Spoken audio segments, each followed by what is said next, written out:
Okay, hello everybody. Hello everybody. It's just gone 7 o'clock. We're going to start. Sorry. Hello everybody. Hello everybody. It's 7 o'clock, so we're going to start this evening's meeting of Overview and Scrutiny. And we're going to go straight onto the agenda. And apologies for absence and substitutions. We haven't got any, so I don't know, which is good. Declarations of interest. Anybody? None received so far? No. Thank you. Matters to be considered in private. None. And then minutes of the meeting held on the 4th of August, which was the call-in, the Warren Farm call-in. And everyone happy to agree the minutes with the proviso that the online minutes are accurate. The ones we've got in, those who have printed copies are slightly incorrect, but there's a change been made. Everyone happy? Great, thank you. And we'll go straight then on to the first of the two main items on the agenda, which is housing safety. And we've got Darren Hannigan, who's going to present. Thank you, Darren. Thank you, Chair. So I think I have a presentation, if I can bring the slides up. Do I control the slides? No. Okay, sorry. So I'll start anyway. So I think it's probably fairly widely reported across the council. There was a cabinet report on the 11th of May that described the council's position around housing safety, housing building safety. So the council owns around about 11,500 homes, and within those homes there are various different elements within them. So gas fires, electrical equipment, also within the common parts of places like blocks of flats. There's lifts and asbestos, I'm afraid, and all various different things. And of course, there's also fire safety that the council needs to think about very carefully as well. And what became apparent in the autumn last year is that we weren't in as good a place as we thought we were supposed to be, or where we thought we were going to be, because we had an internal audit that showed that we were not able to demonstrate that we had done all of the checks that we were supposed to have done, and indeed we weren't able to demonstrate that the follow-up action to those checks had been done, or at least we knew that they'd been done because it had been recorded properly. So early on in this year, a decision was made to talk to the regulator of social housing. The regulator of social housing is sort of like the government body that oversees social housing. It's sort of like CQC in social care. It's the regulator that's appropriate for this area of the council's work. And we talked to them about what we thought, which was we don't really think we're where we're supposed to be, and we don't think we've done everything we're supposed to have done. And we went through a whole process with them where we shared information and they agreed. And what they then said is that we had breached one of the consumer standards that housing providers have to work to.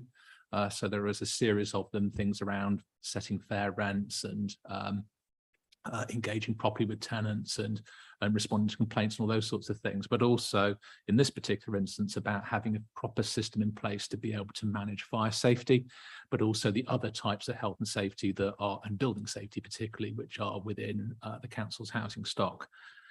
So just around the end of April, beginning of May, we had a notice confirmed.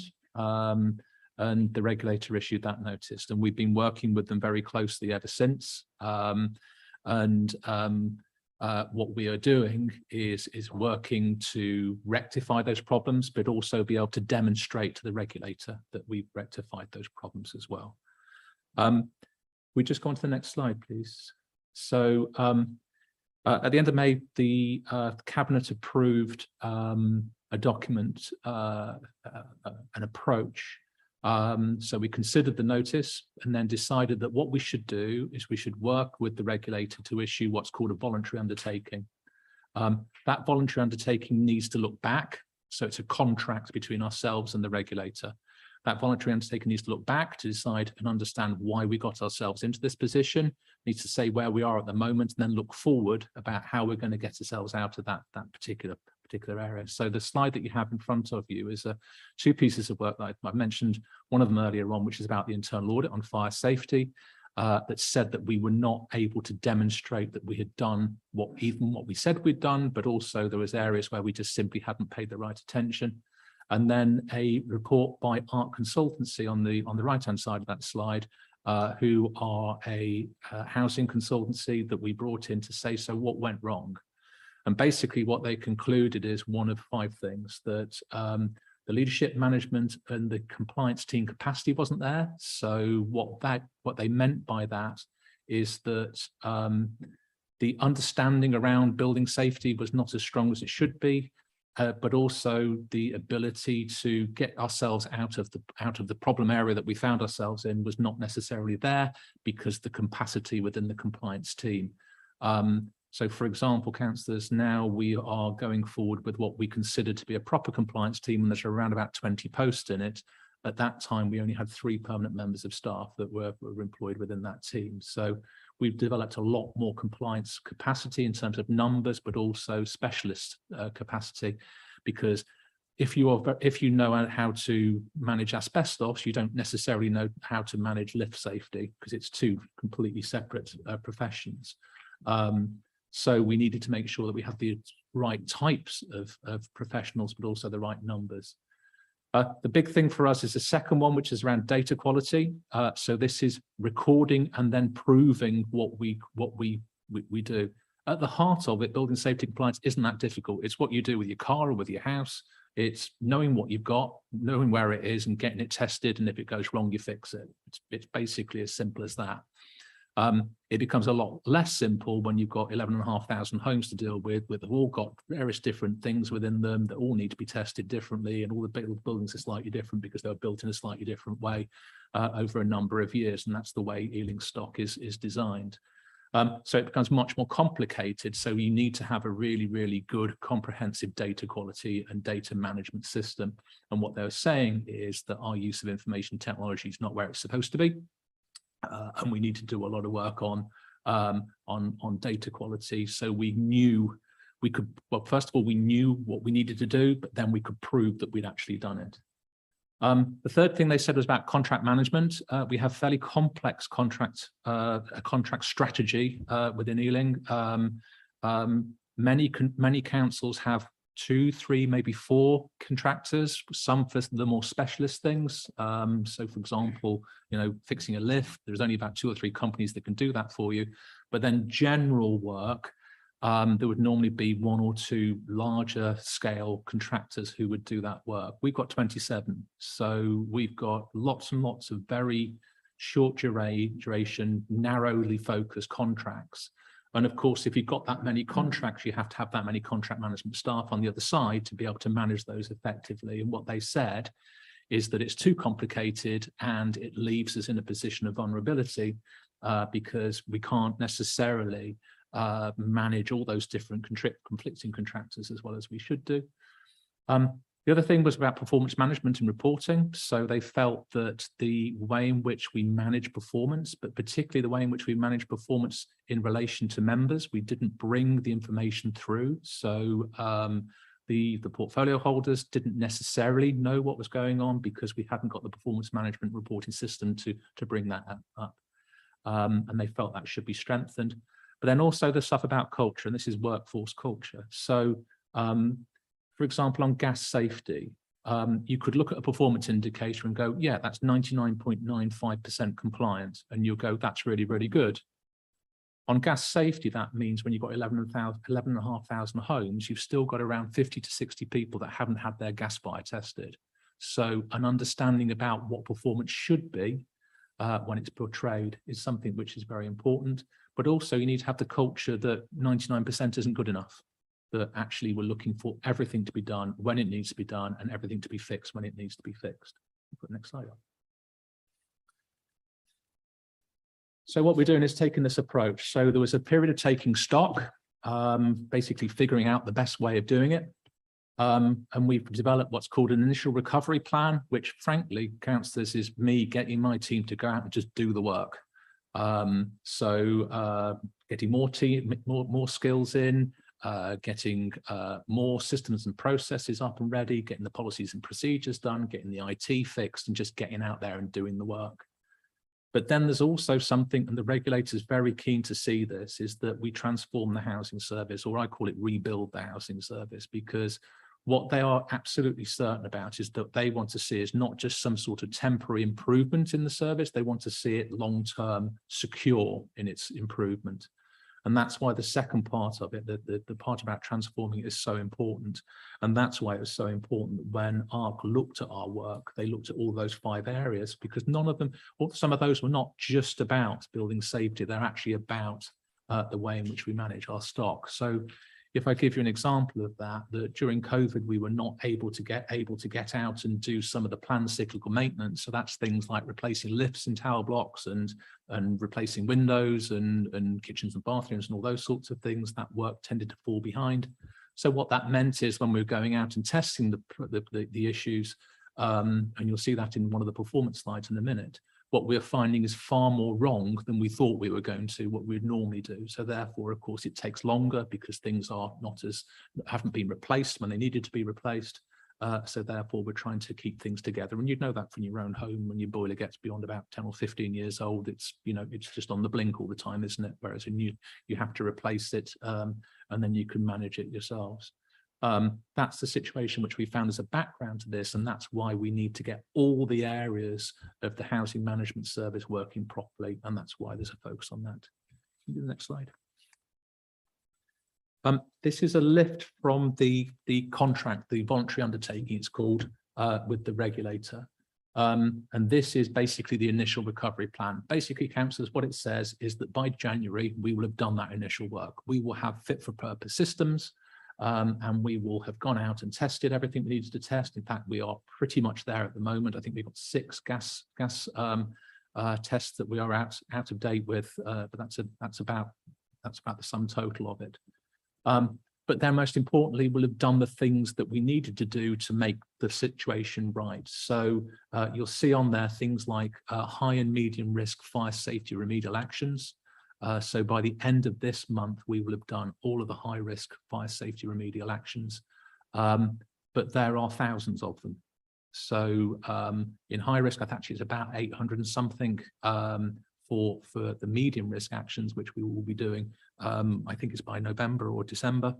That there are, I think it's something like 4,500 of them. So there are a lot of things to do because of what I was saying about the planned cyclical maintenance program, which means that when we go there, we're finding more things wrong that we need to put right.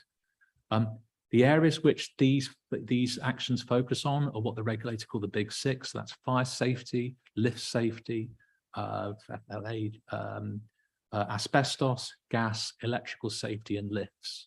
So those are the big 6, as they call them, called flagel. This is what we call them for short. And those are what these actions focus on. Next slide, please.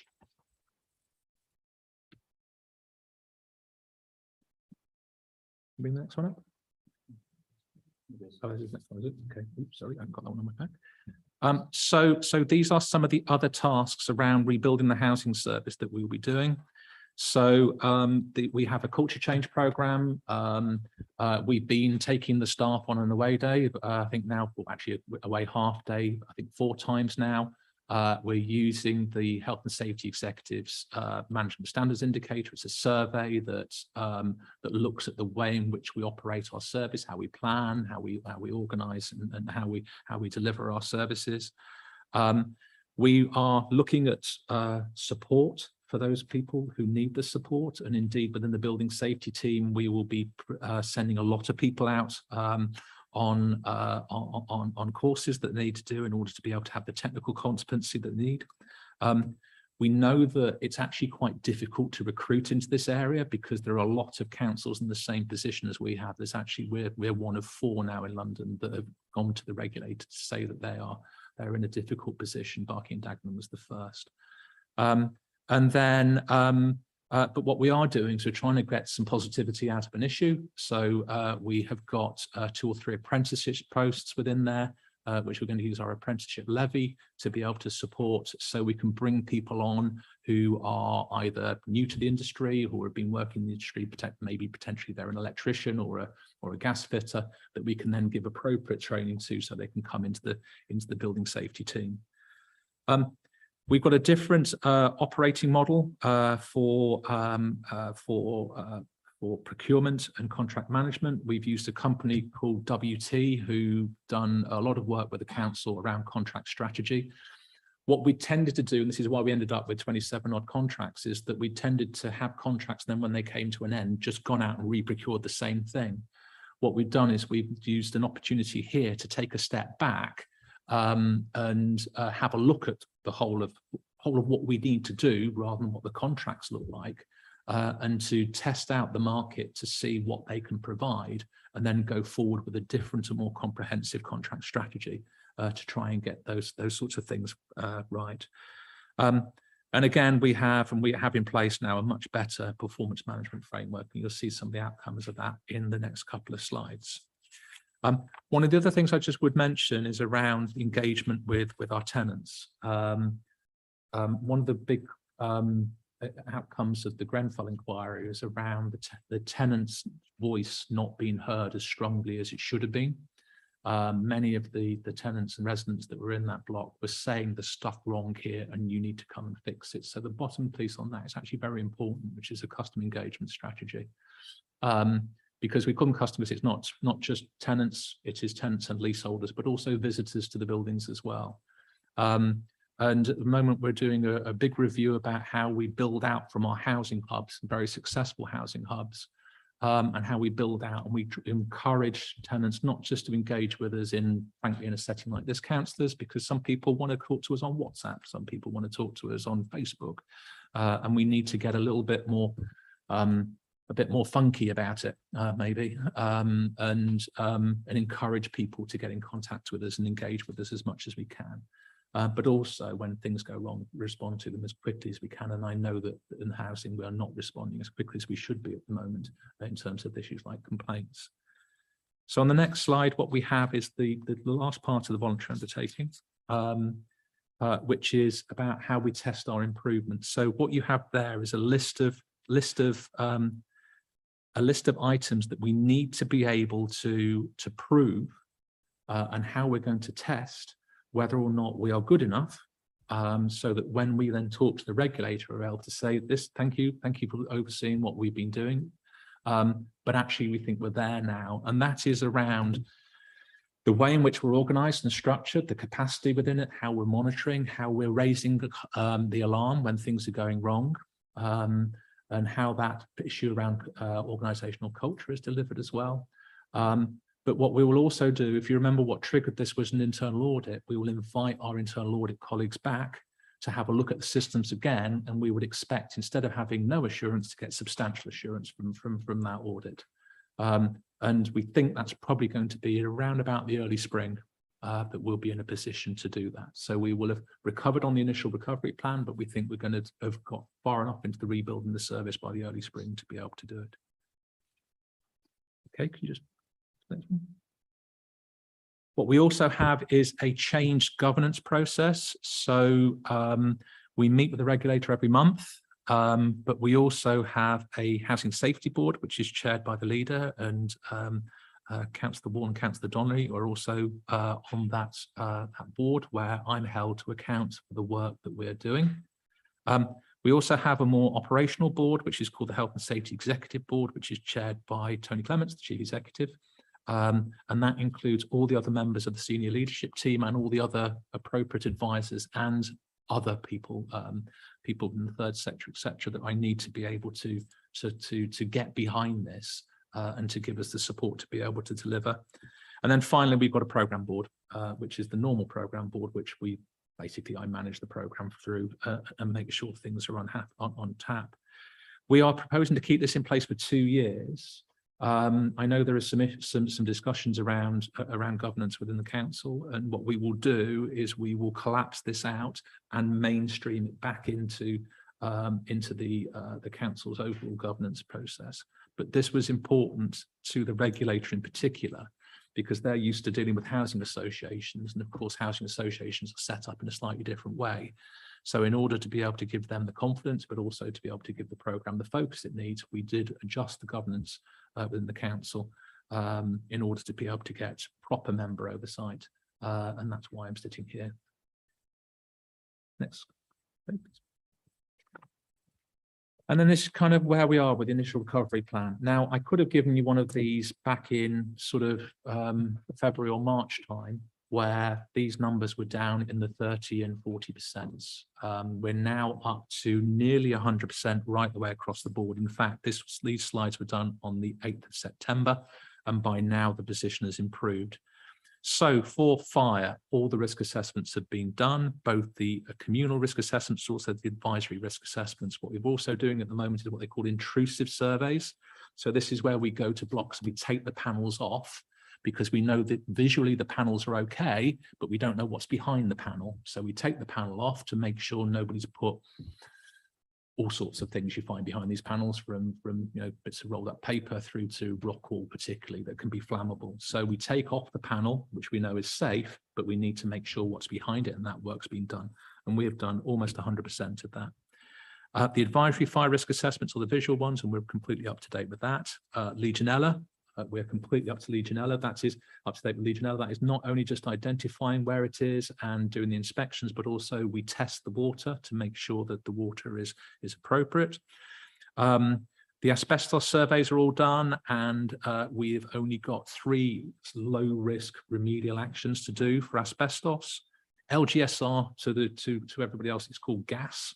On gas safety, we've got about 9,500 of these tests that we have to do, and we're at 99.68%. Now, if you remember when I started, I said 99.9% looks like it's good enough. It's not. We're not quite there where we need to be, because we've got 6 people. On that, we had, I think it's 18. Now we're down to 6, where we need to get into the tenant's home. And that's proving quite difficult. We have a lot of people that during the COVID lockdown became quite reluctant to receive guests, and we have to do that sympathetically, but ultimately we do need to get into the house, and we do need to make sure that the gas fires and the boilers, etc., are safe.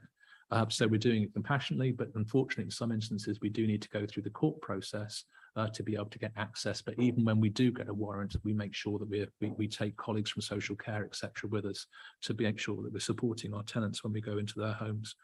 All the communal gas inspections, so these are all the, particularly in sheltered schemes where we've got communal boilers, they've all been done. And all of the communal EICRs are electrical safety certificates. So all of the communal electrics have been tested. Domestic EICRs, this is not a legal requirement, but we're doing it anyway because this is testing electrics within tenants' homes. We should have finished by now, but because when we're going into the homes, we've never done this before, it seems. We're finding so much wrong that the electricians are in there for so long fixing the stuff that actually we're making much less progress than we thought we would do. So actually, we're thinking that this won't be completed. Again, it's not a legal requirement. It's actually best practice. But if you think about fires and tower blocks, they often start because of electrical appliances and electrical safety. So we think it's the right thing to do. We actually think we're going to be finished by around about June, July time. And then Lola is for the uninitiated. That's lifts to you and I. Now, the Lola inspection one is the one that's gone down. That's because you test them every 6 months. And that includes testing, but also fixing the things that you've been testing. And they've all just had their tests, and we're now in the process of fixing. And by the beginning of next month, they will be back up to 100%. So that's where we are, councillors. We weren't in the position we're supposed to be. I still can't tell you that everything is perfect, because it's not. But we will be in a very, very good position by January. And certainly by the early spring, we will be in a good position where I can be confident and tell you that we are going to stay in a good position because we've done that rebuilding process to an extent that we feel that we are confident it will continue. Thank you. Excellent, great. Thank you very much, Darren. So we'll go to questions. I'll just kick off with a question, and it's about resource. Clearly, you're recruiting a lot of people. There's a lot of work going into this. Roughly, how much is it costing, and are you confident that we have the ongoing financial support to keep the improvements going? Yeah, absolutely, Councillor. So this isn't about doing anything extra. This is about doing what we should have been doing anyway. So all of the resource that we need is included in the HRA business plan estimates that members agreed back in February. This is just about bringing things forward. For the last couple of years, we've actually underspent within the HRA. So therefore, what we're doing now is we're bringing it back up to a level. So we have resource has never been the issue. And I think that's important to recognise. The issue is about the deployment of that resource. So what I'm doing is I'm using the estimates that we already have within the HRA and using them to make the difference that we need to do. But this isn't about doing anything particularly new. This is about doing what we were supposed to have been doing in the first place. Thank you. I've got Councillor Alexander first. Just a question about resident engagement, and obviously I respect that, you know, you have to have monthly meetings with senior leadership team, but do you have, I know obviously people would have been affected. Yeah. What are you doing in terms of, you know, reassuring residents going forward as well? And then, you know, if this in terms of reporting is for 2 years, how will you involve residents in that process as well? Okay. First of all, we needed to let residents know. So we have the housing news publication that goes through every tenant and leaseholder's front door. And we've done a series of articles where we've used some pretty plain language with them about the situation and invited them to come to us with any questions or any concerns. All of the estate officers, as they're going around, are fully briefed, and they've been talking to people that are concerned. We also have various different panels and things like that where tenants get involved. But one of the things which I don't think we are good enough yet is about having a proper structure for tenant engagement. We're very good when we want them to do something. So we have resident liaison officers. So things like decants and all that sort of stuff, that we look after people and we work with them very well. But the routine, how do we involve tenants in decision making, is something which is under review at the moment, and I will be bringing back to members proposals about how we can do that better. Thank you. Councillor Summers next. Thanks. Yeah, a couple of questions. Firstly, you were sort of making the analogy of a car MOT logbook kind of thing where you have to check regularly. Mm-hmm.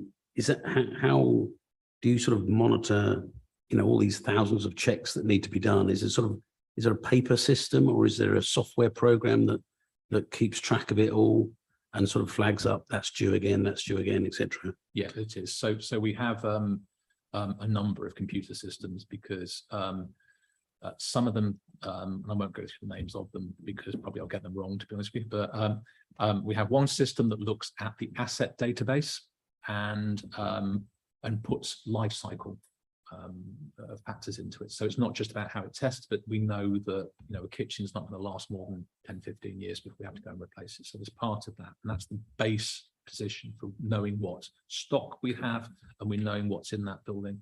What we then have is another system which looks at the tenancy and looks at what the elements are within that tenancy, so what the tenant has within their homes, and also what's within the common parts. And then we have another system that does the planning of how often we go out and test. One of the things that went wrong and why we didn't do well on the audit was because that system was not working effectively.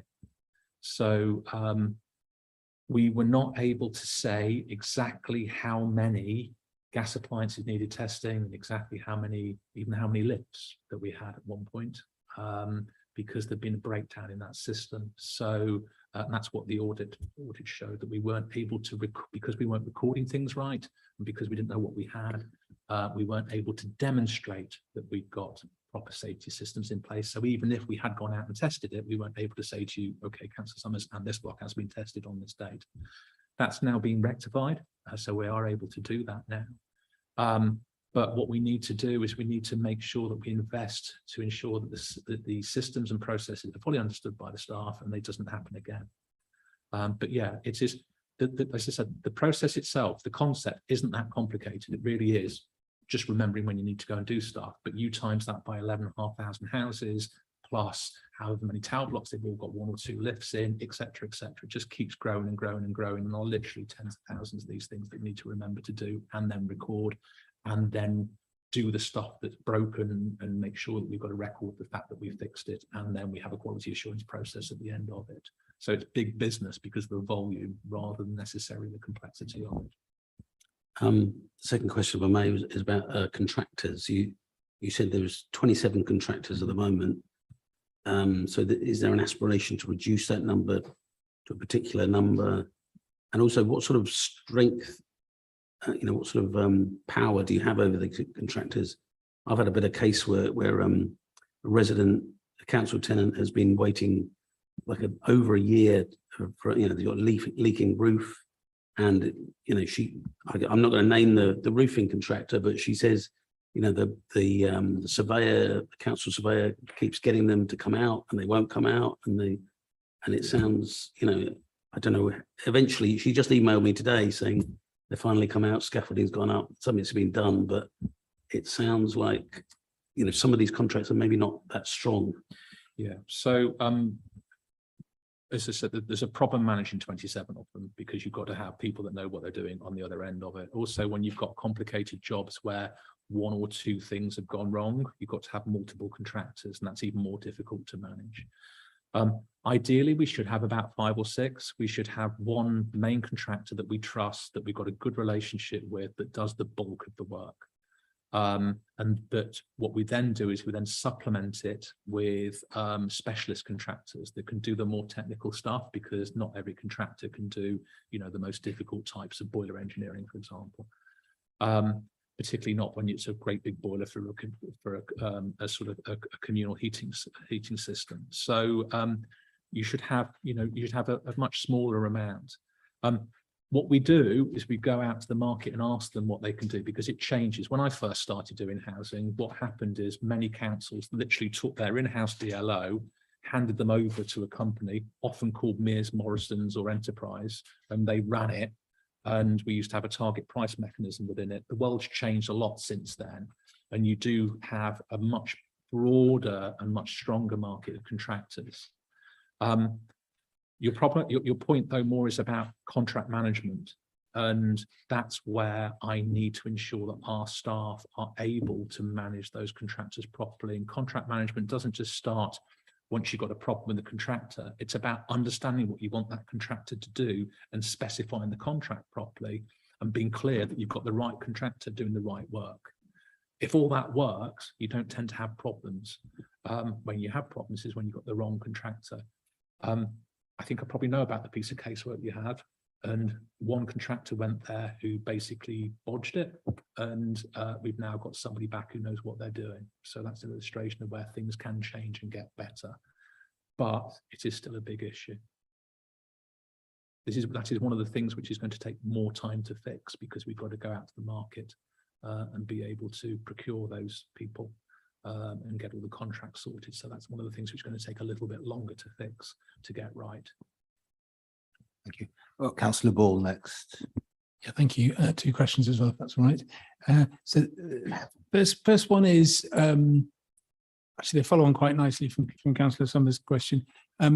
So do you think there are similar problems to what you found in the safety critical issues amongst the general repairs service, with the non-safety related repairs? I'm sure we all get a lot of casework of people who have reported things and they keep chasing them, and like you say, you get one contractor comes and they can't fix it, someone else. So is there a need for kind of a broader plan to sort out those aspects within the housing service, as I say, more broadly than safety related? It's not to the same extent, Councillor, no. But there is certainly issues about. I'm not going to, you have postbags. I know that we are not responding to things as quickly as we should do at the moment. And when I talked about the housing service getting better, I wasn't just talking about the compliance bit of it. I was talking about the whole of the housing service. And frankly, the reason why I'm sitting here talking to you is because I'm an experienced housing director, and I've been brought in to do that work. And Councillor Wall is incredibly supportive and allows me the flexibility to be able to get on. So yes, there are other issues. We are not as quick as we should be at responding to repairs. Sometimes you have to feel a little bit for the contractors as well, because they're going out to properties that haven't had the cyclical maintenance investment, so they're trying to repair something that's pretty much unrepairable.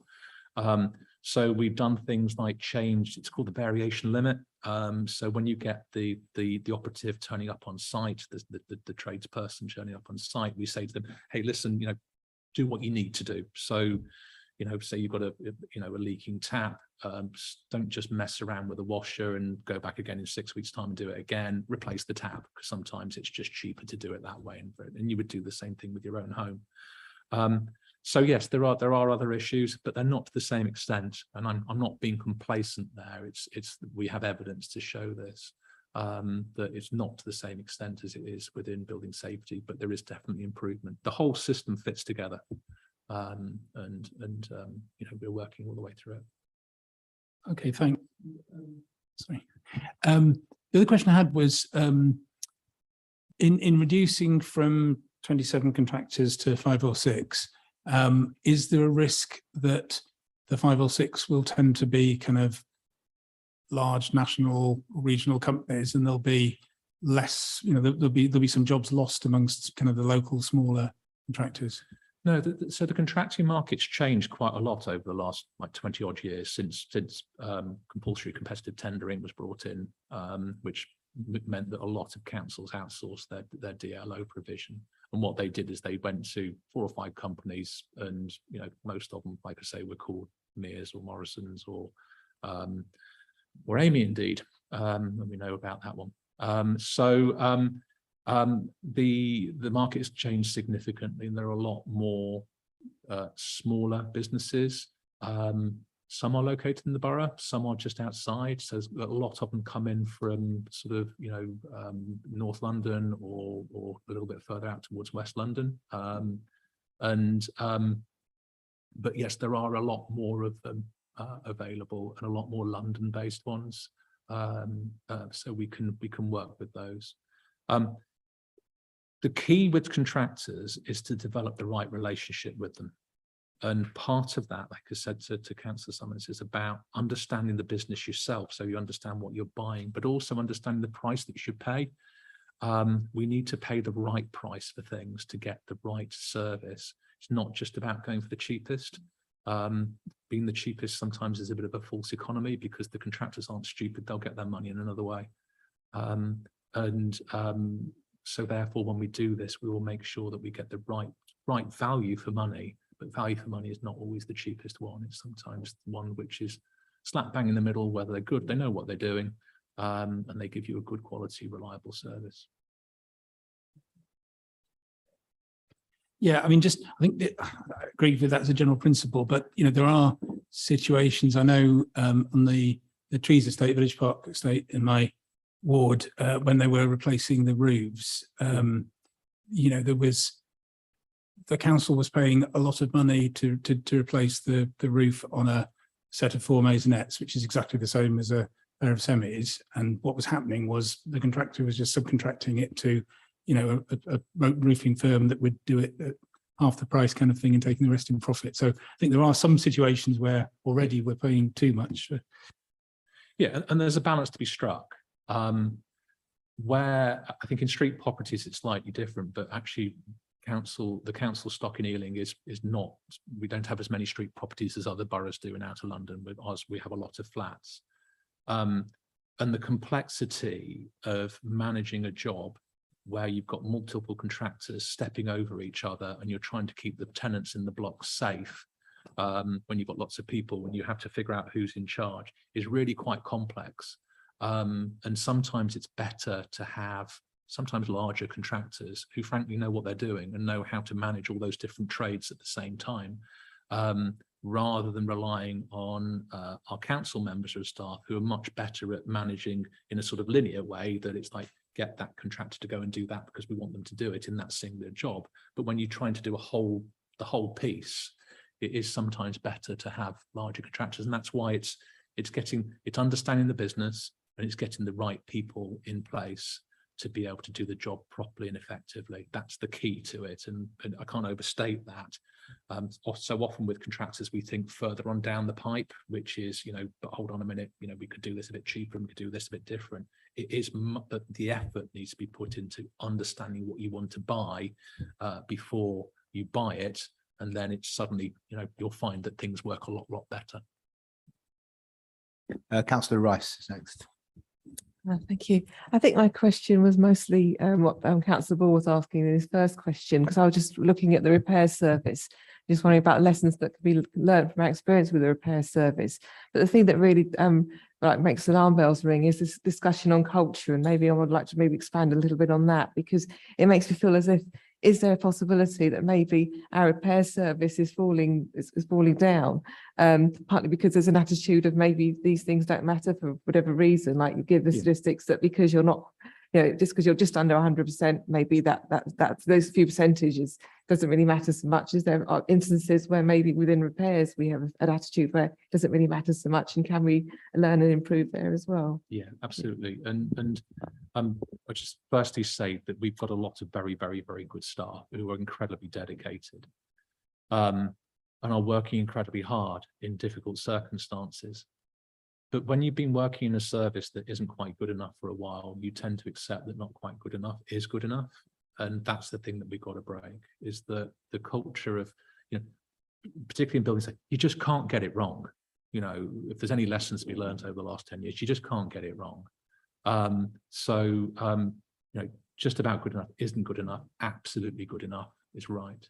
And that culture that, just because there's a couple of low risk things we didn't actually get around to doing, but it doesn't really matter. That's what needs to be tackled, because those things could potentially be a problem further on down the line. So it's that sort of thing that I'm talking about. Possibly, when you're also, at the moment, the repairs part of the service, I know this presentation isn't about repairs, but it isn't working as effectively as we should do. You all know that. You get postbags about it. And for the people working within it, they know that. That doesn't mean they're not working hard and trying incredibly hard, but it does mean that they know that they're sitting in a situation that doesn't work, and it can get them down.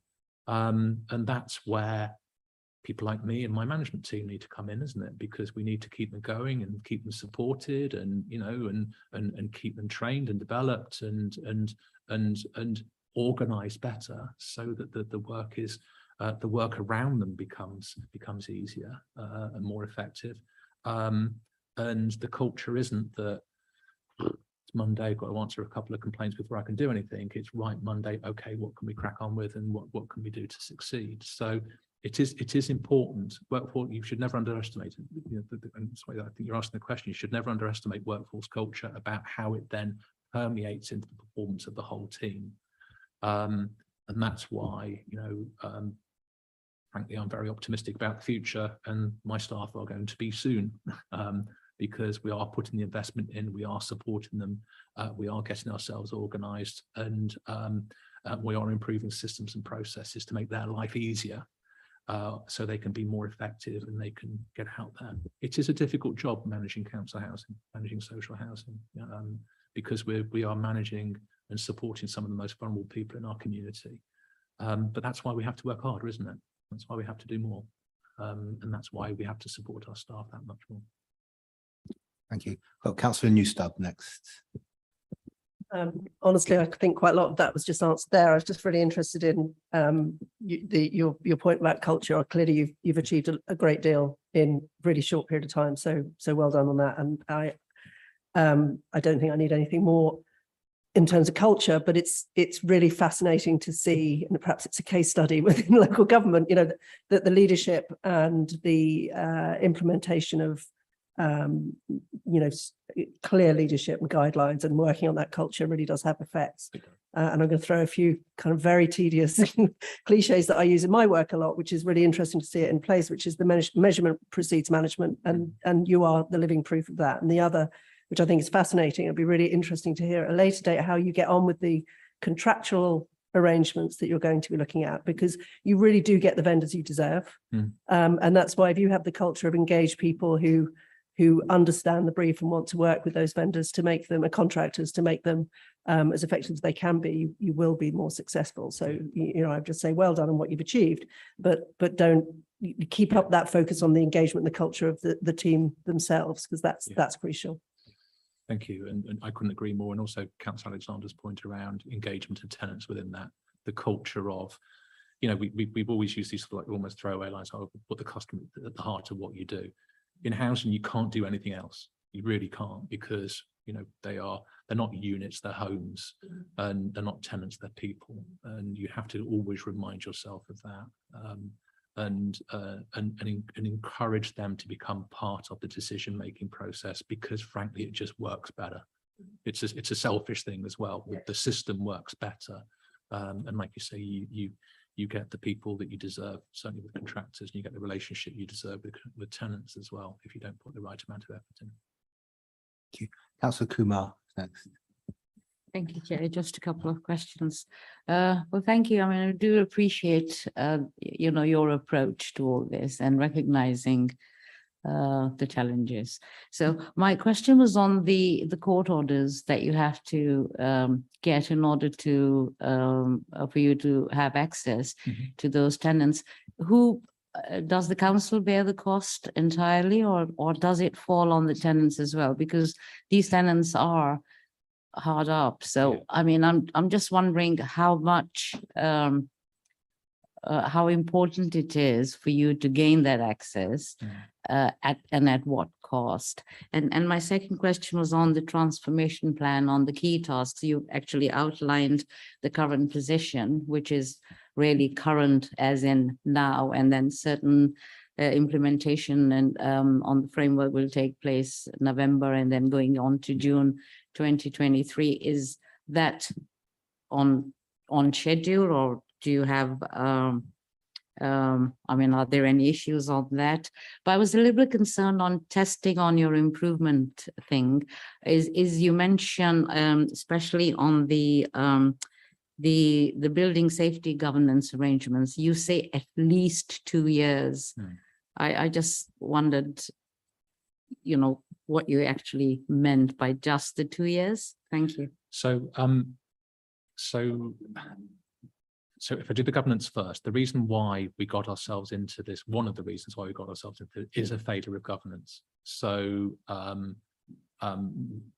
it has been known for a little while at officer level that there's been an issue here, but it hasn't been aired in the right way. So therefore, we need to change the way in which we organise ourselves to ensure the proper focus is given. It's going to be in place for 2 years, frankly, to convince the regulator we're taking it seriously.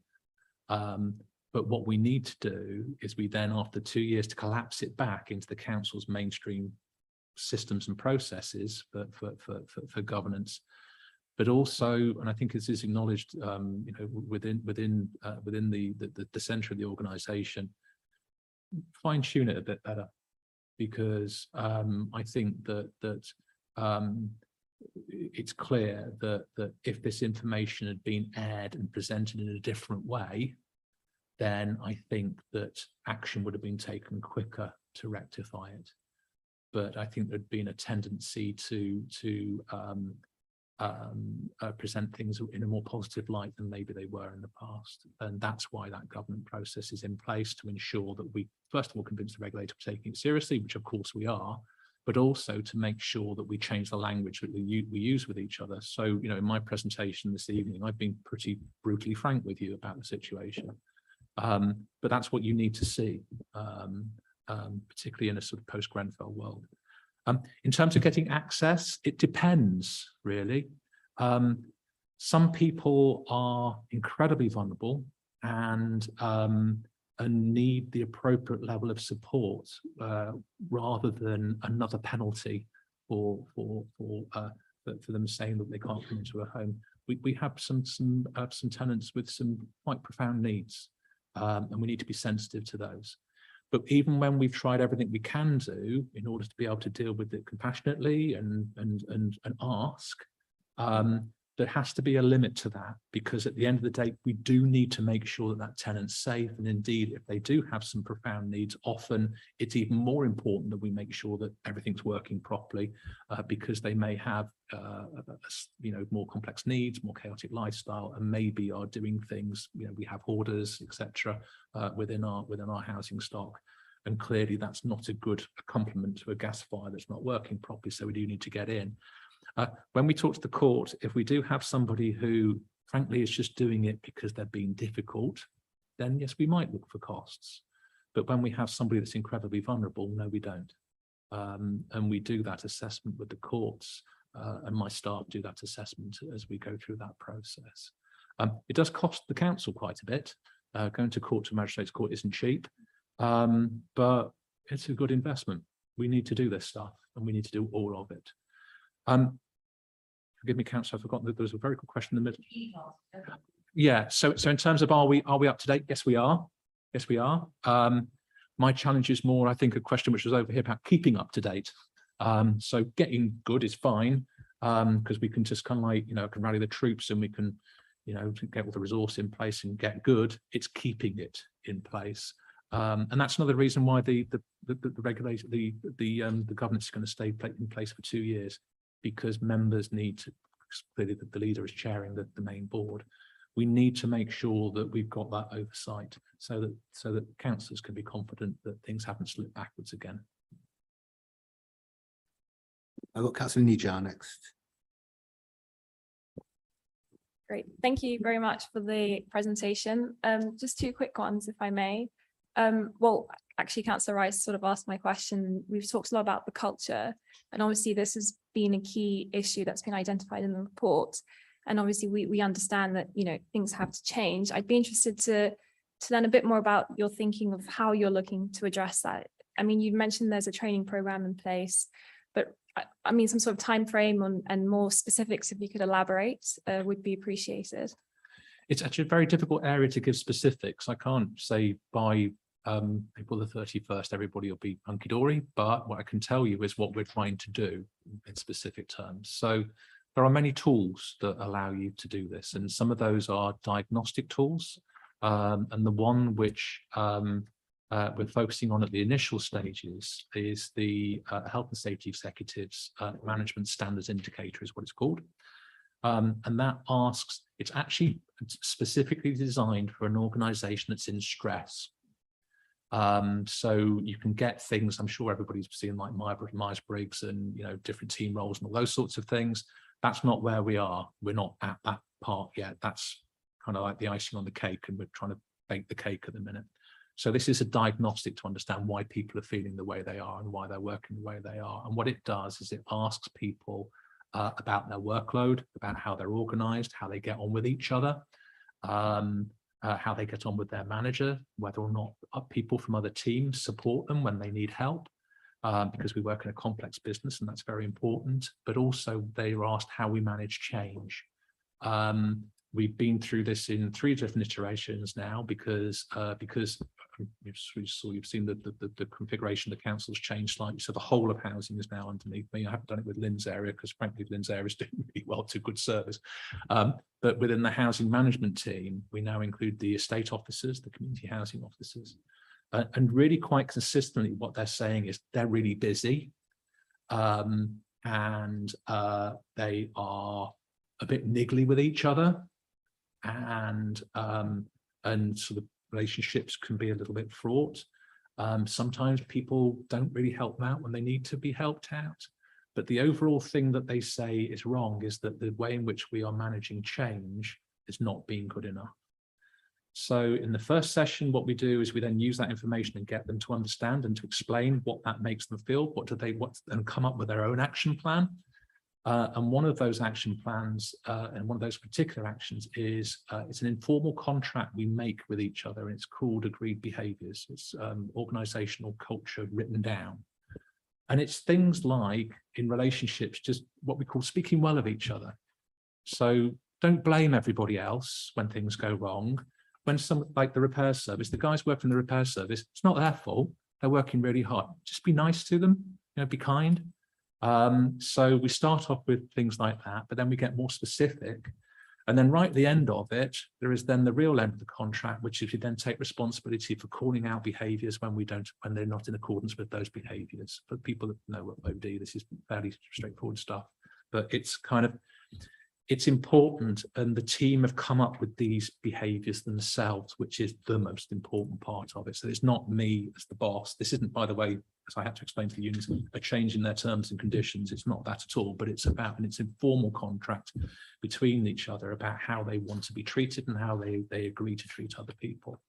And it's been very warmly received. The proof of the pudding is going to be in the eating, as they always say. So we will be continuing this survey and this diagnostic tool and introducing other ones as well. The other thing that came out is just some basics about management, about how to do an appraisal properly, how to do disciplinary, how to handle a grievance. Grievances in councils, it's almost like a sharp intake of breath when someone says they're putting out a grievance against something and they're upset about it. So people need the appropriate support around that as well. And we have people now who you can go to when you are not getting on with somebody else. And have a confidential discussion. And it's not, we don't just jump straight into mediation, because sometimes putting those two people together is not the right thing. So there's a whole series of actions. And what we will do is we will continue to layer on different actions on top of it until we feel that we've got the culture that we want. And then it should be self-sustaining, because you then get a culture of continuous improvement, and openness and transparency. And then it's all about leadership behaviors, and it's all about listening, and it's all about repeating the cycle and building from the bottom up again. So that's the approach, and I hope it works. No, that's But great. if it doesn't work, we'll do something else. Thanks for explaining. It's good to hear, and I think we'll be monitoring as well and seeing how that is quite an important component. And just another quick question, just going back to the timeline and from what on slide 5 for the action points and the dates, from what I can tell, and I think you referred to this, there are 3 for August in terms of dates to be completed by. Just wanted to see where we are with that. Once for this August. Yes. Oh, they've been done. Okay, because it didn't say complete on the. I didn't. On the Sorry, it's probably PowerPoint. So just wanted to check, and also for October, if we're on track, on schedule to meet those. We are. So there is I gave another presentation to another board today that's with lots of wheels on it. I can quite happily send it around to the committee chair. That splits it right the way down into the number of fire doors we've got to replace and all those sorts of things. For the high risk stuff that needs to be done by the end of this, I'm talking about fire here, which is the biggest task after all. Of the fire one, we are, I think it's about 72 or 73 actions away when there was 600 to do. We would have done it quicker, other than the fact there's lead-in times, and what you don't do is rush to replace things like a fire door, because a badly working fire door is worse than no fire door at all. We have to do it, we have to have it certified, so it does take time. But yeah, we are well on track. We haven't been silly and said, given ourselves 3 months grace or anything like that. These are proper deadlines. But yes, we're bang on target at the moment. Thank you. Thank you. And Councillor Driscoll. Thanks. I was reading in the report and in the presentation about the sort of mutuality about the improvements in compliance also impacts other teams as well. Yeah. And that symbiosis, which has been mentioned several times with repairs. So while the report is about meeting the standards of the regulator, I think it would be beneficial to understand the impact amongst the wider housing service, because although we might have targeted one response, if that outcome and impact goes across a wider service delivery, it'd be really good to understand how that's manifested in a tangible way. Yeah. So that would be good for future reports to hear that.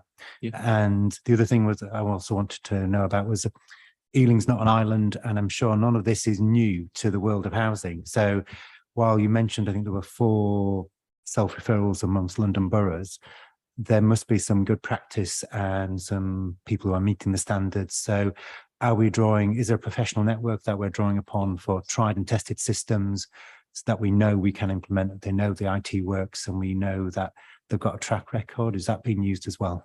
Yeah, it is.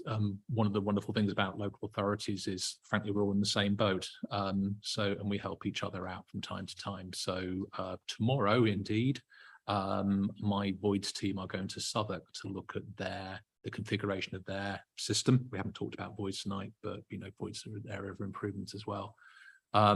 So that frankly we can mirror it, because it works really well in Southwark, and we can we're not stealing their ideas, we're learning from their experience. But we might have our phones out with our cameras and take lots of photographs. But also it helps us then specify with the ICT people what we want, because we can say, you know what you did for Southwark, well, can we kind of have that as well? And then we have people going backwards and forwards. And that sort of stuff's more informal because frankly, we all know each other. And many of the people have worked in different places. So Christian, my deputy, used to work in Hounslow, so brings good practice from Hounslow as well. And when we move around, we always take the good practice with us. But also there is more formal networks. So within London councils, there's the London housing directors and compliance, particularly building safety. It's a big year for building safety right the way across the sector. This isn't just councils that are getting caught up in this. There is a lot of housing associations and some quite big named housing associations as well that are struggling.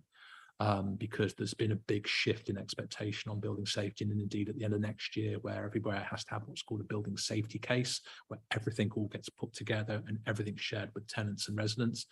There's another shift that's going to happen, and clearly we're gearing up to that rather than the current requirements. But yes, there's a really, really good network of help and support, and there is actually a really good network of paid organisations. So ARC is the one we're using, but there's another one called Altair and the Housing Quality Network and all that. And they're all, people that are able to share that practice and bring expertise from elsewhere. So it's good to see. Thanks. And just the point about bringing more to future reports. Oh yes, about absolutely. developments and learning. Chair, if that's something which would be of interest to members, I'm very happy to come and talk about other topic areas within housing. Councillor Crawford next. Thank you, Darren, both for the report and for your candour in addressing these issues this evening.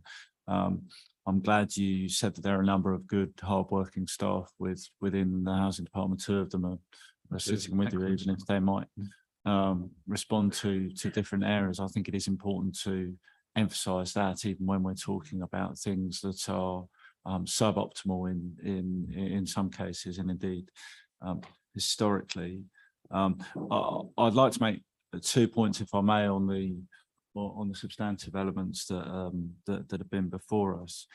Colleagues have spoken already about culture, and I think their points are well made.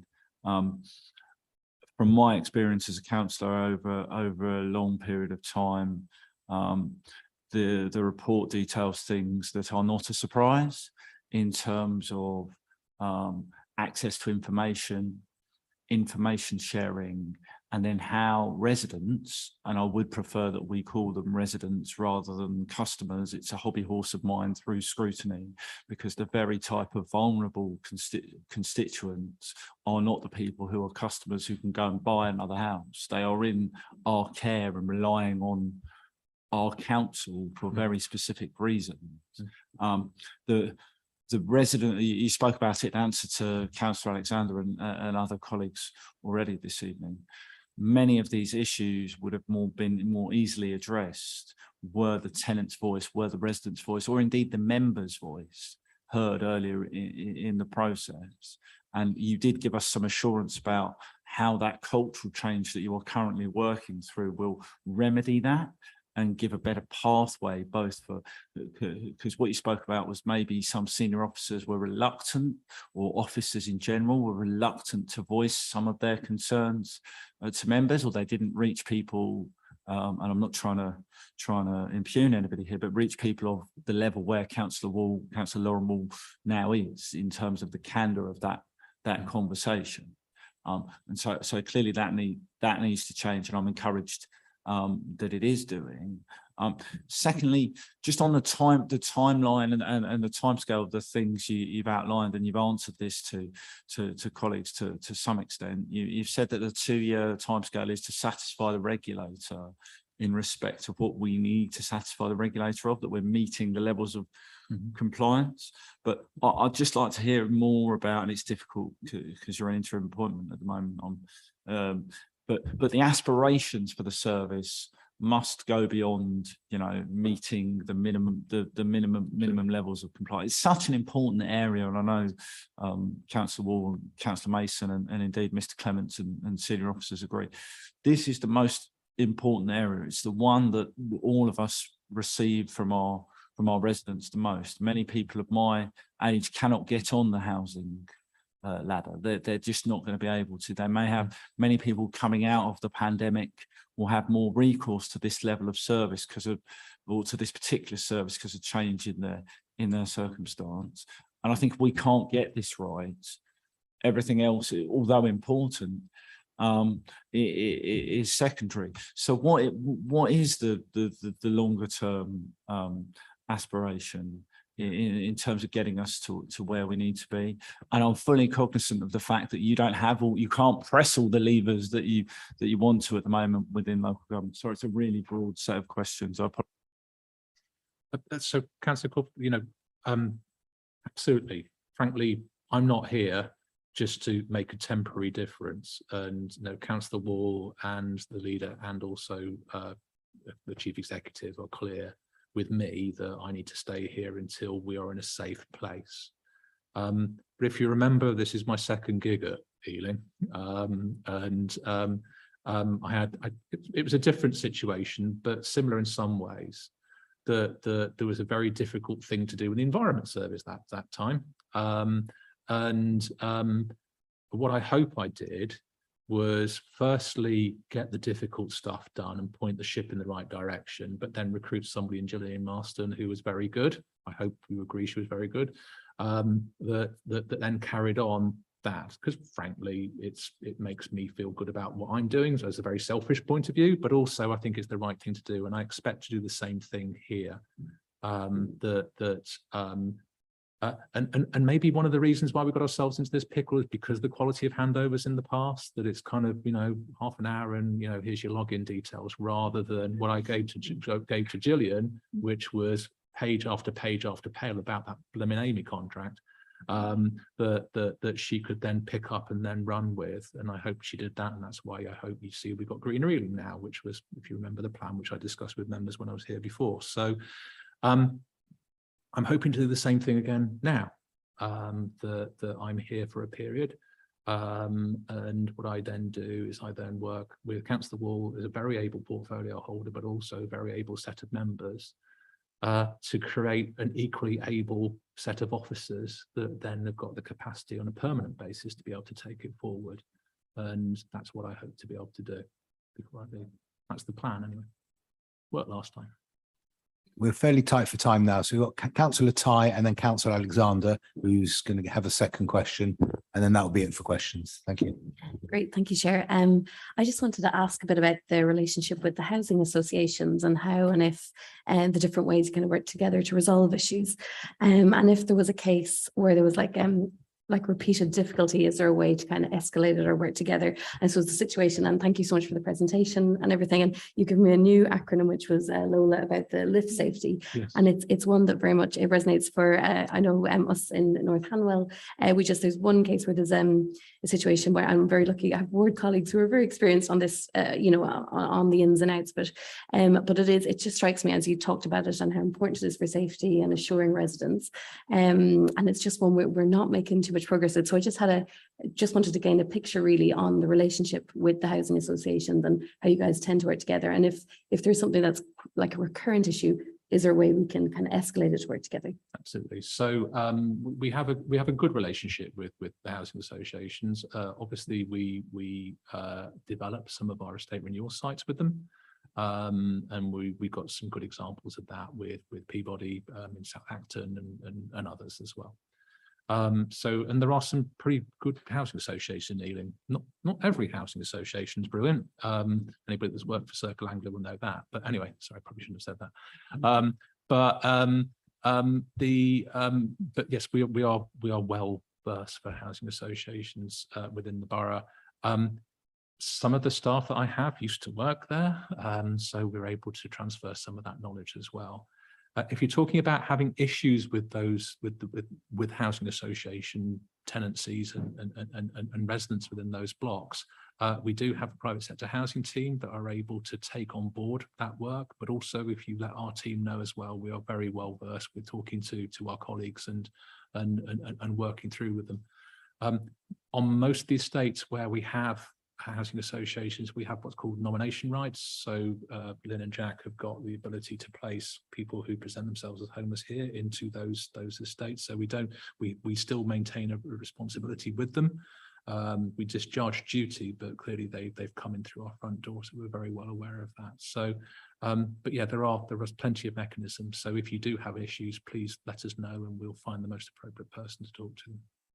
Okay. So finally, Councillor Alexander, a very short question, I'm sure. Basically, in terms of, I think it's a basic follow-up question from Councillor Kuma, actually.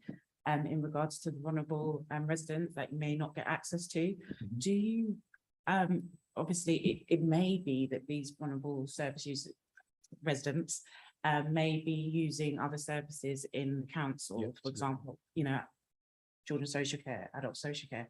Is there a way of perhaps, I don't know if you can, maybe legal, because it's a safety issue and a safeguard issue in regards to their safety, talk, you know, perhaps information sharing, discussing things. Absolutely. There's lots of front doors in the council, and what we try to do is we try to get as rounded a picture as we possibly can do of the person living in that home, and often they're engaging with other services. We always have to be careful because sometimes those services have taken a long time to develop a relationship of trust.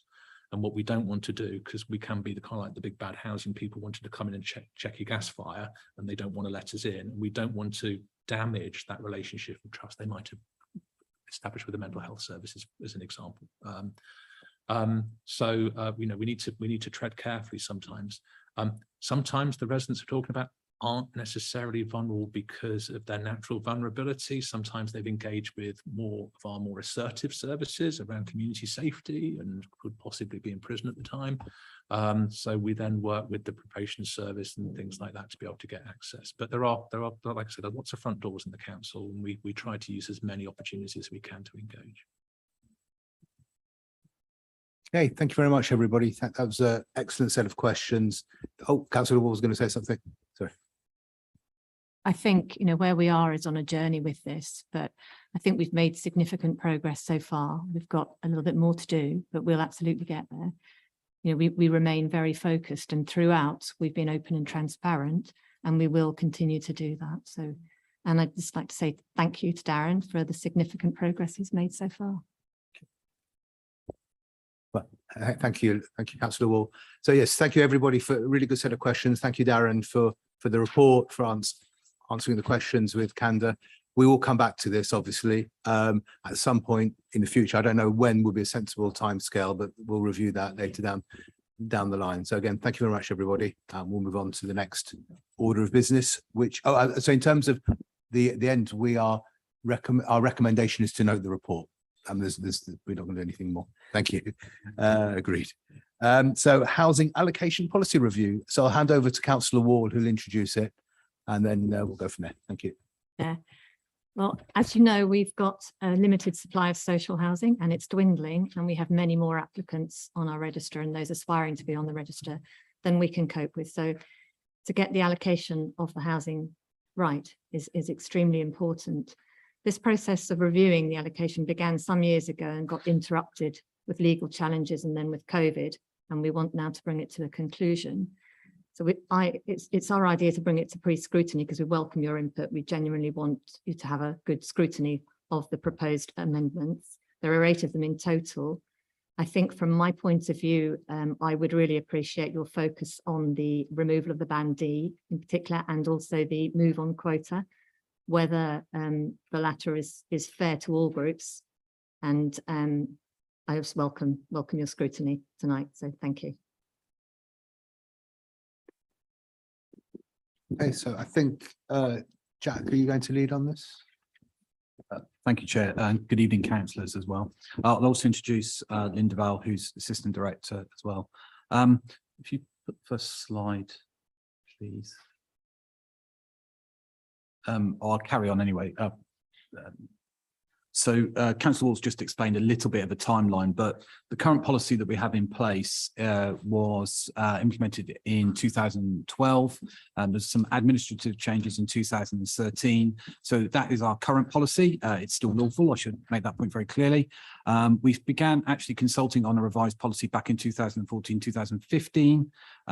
We came to a number of groups, and then we were hit by two significant legal challenges in the High and Supreme Courts, which meant that we can't really change a policy whilst a legal challenge is ongoing, because then it would make the legal challenge academic, etc. So we got through those legal challenges, and then we began the process of continuing this consultation in 2019.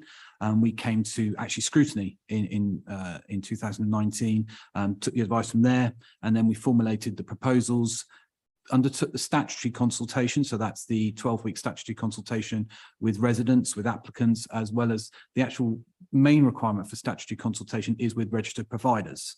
So that was undertaken between December 19 and March 2020. I think once we finished the consultation, next day was COVID lockdown. So it meant that pretty much like many local authority services, we moved to very much statutory footing, working with stuff like everybody in and all the other bits and bobs and sort of dealing with that initial lockdown process. But as I said, the policy is lawful, but it meant that there was a time when the process of this consultation was sort of suspended.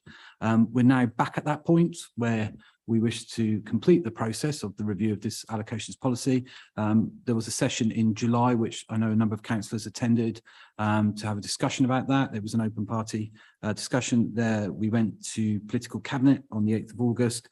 And next slide, we were at Labour group on Monday. So I think I have to apologise. This will be the same presentation.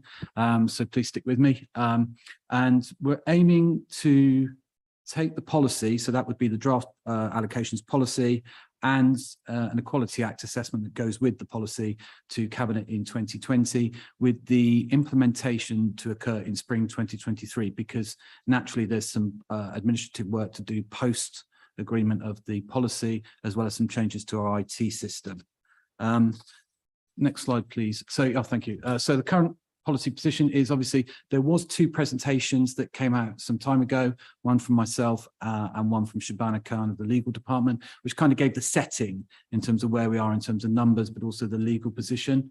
And any policy that we write, obviously, is a very legislative policy. Most of the allocations is within Part 6 of the 1996 Housing Act, but there is obviously subsequent codes of guidance on certain areas that the government asks us to look at, as well as this case law. That's something that we look at considerably in terms of challenges that have occurred. And obviously, I've mentioned that we've been subject to a couple of significant cases.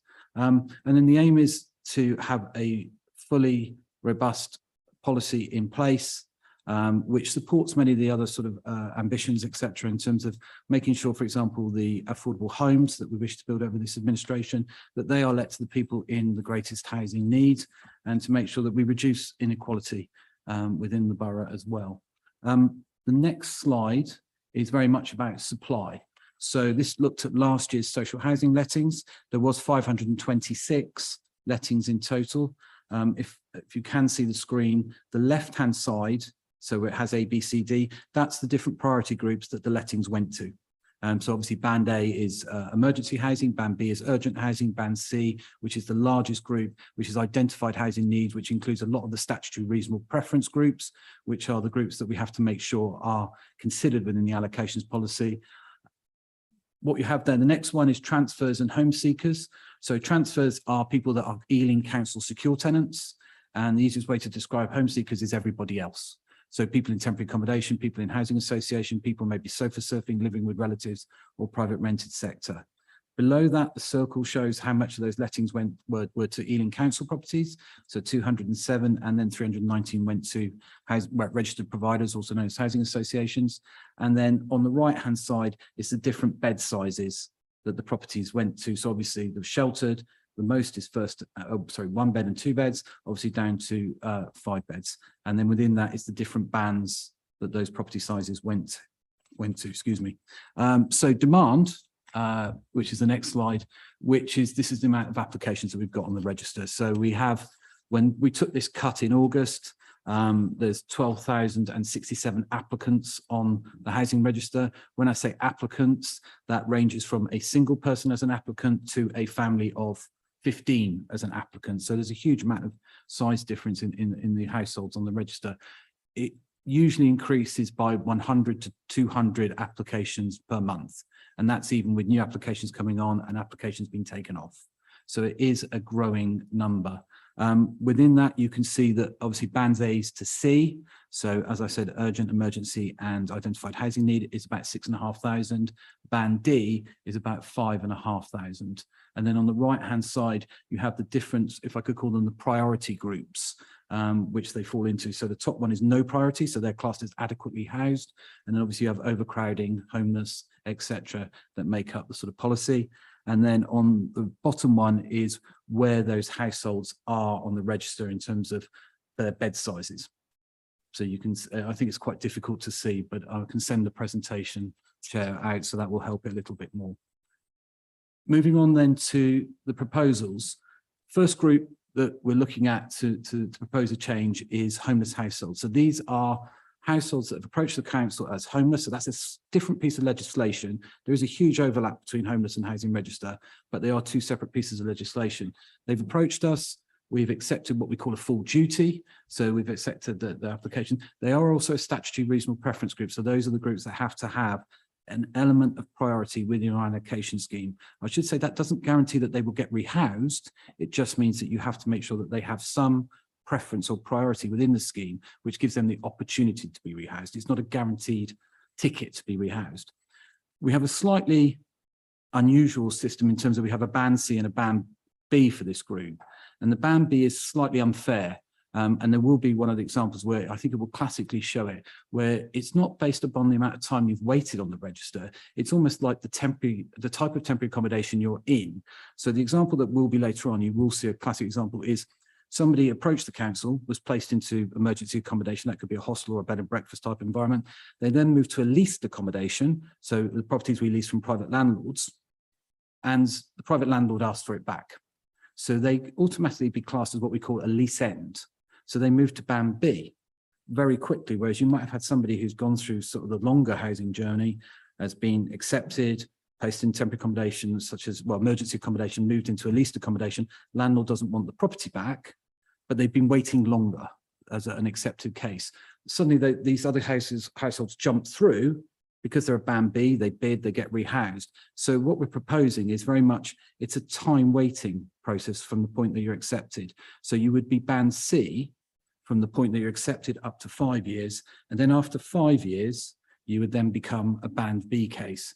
So it does help to move some families on who've been waiting a longer period of time. It takes out some of that slightly unfair system where landlords change their decisions and take properties back. It also does help the council with older homeless cases where the Localism Act in 2011, introduced in 2012, that you could offer to discharge the housing duty, a private rented sector offer. So we have some that are pre-2012 who the only way that we can cease our duty is through offer of social housing. So it's an aim to kind of move some of those households on that have been waiting a long time, been bidding, quite frustrated, etc. And it just seems fairer, I think is what I would say.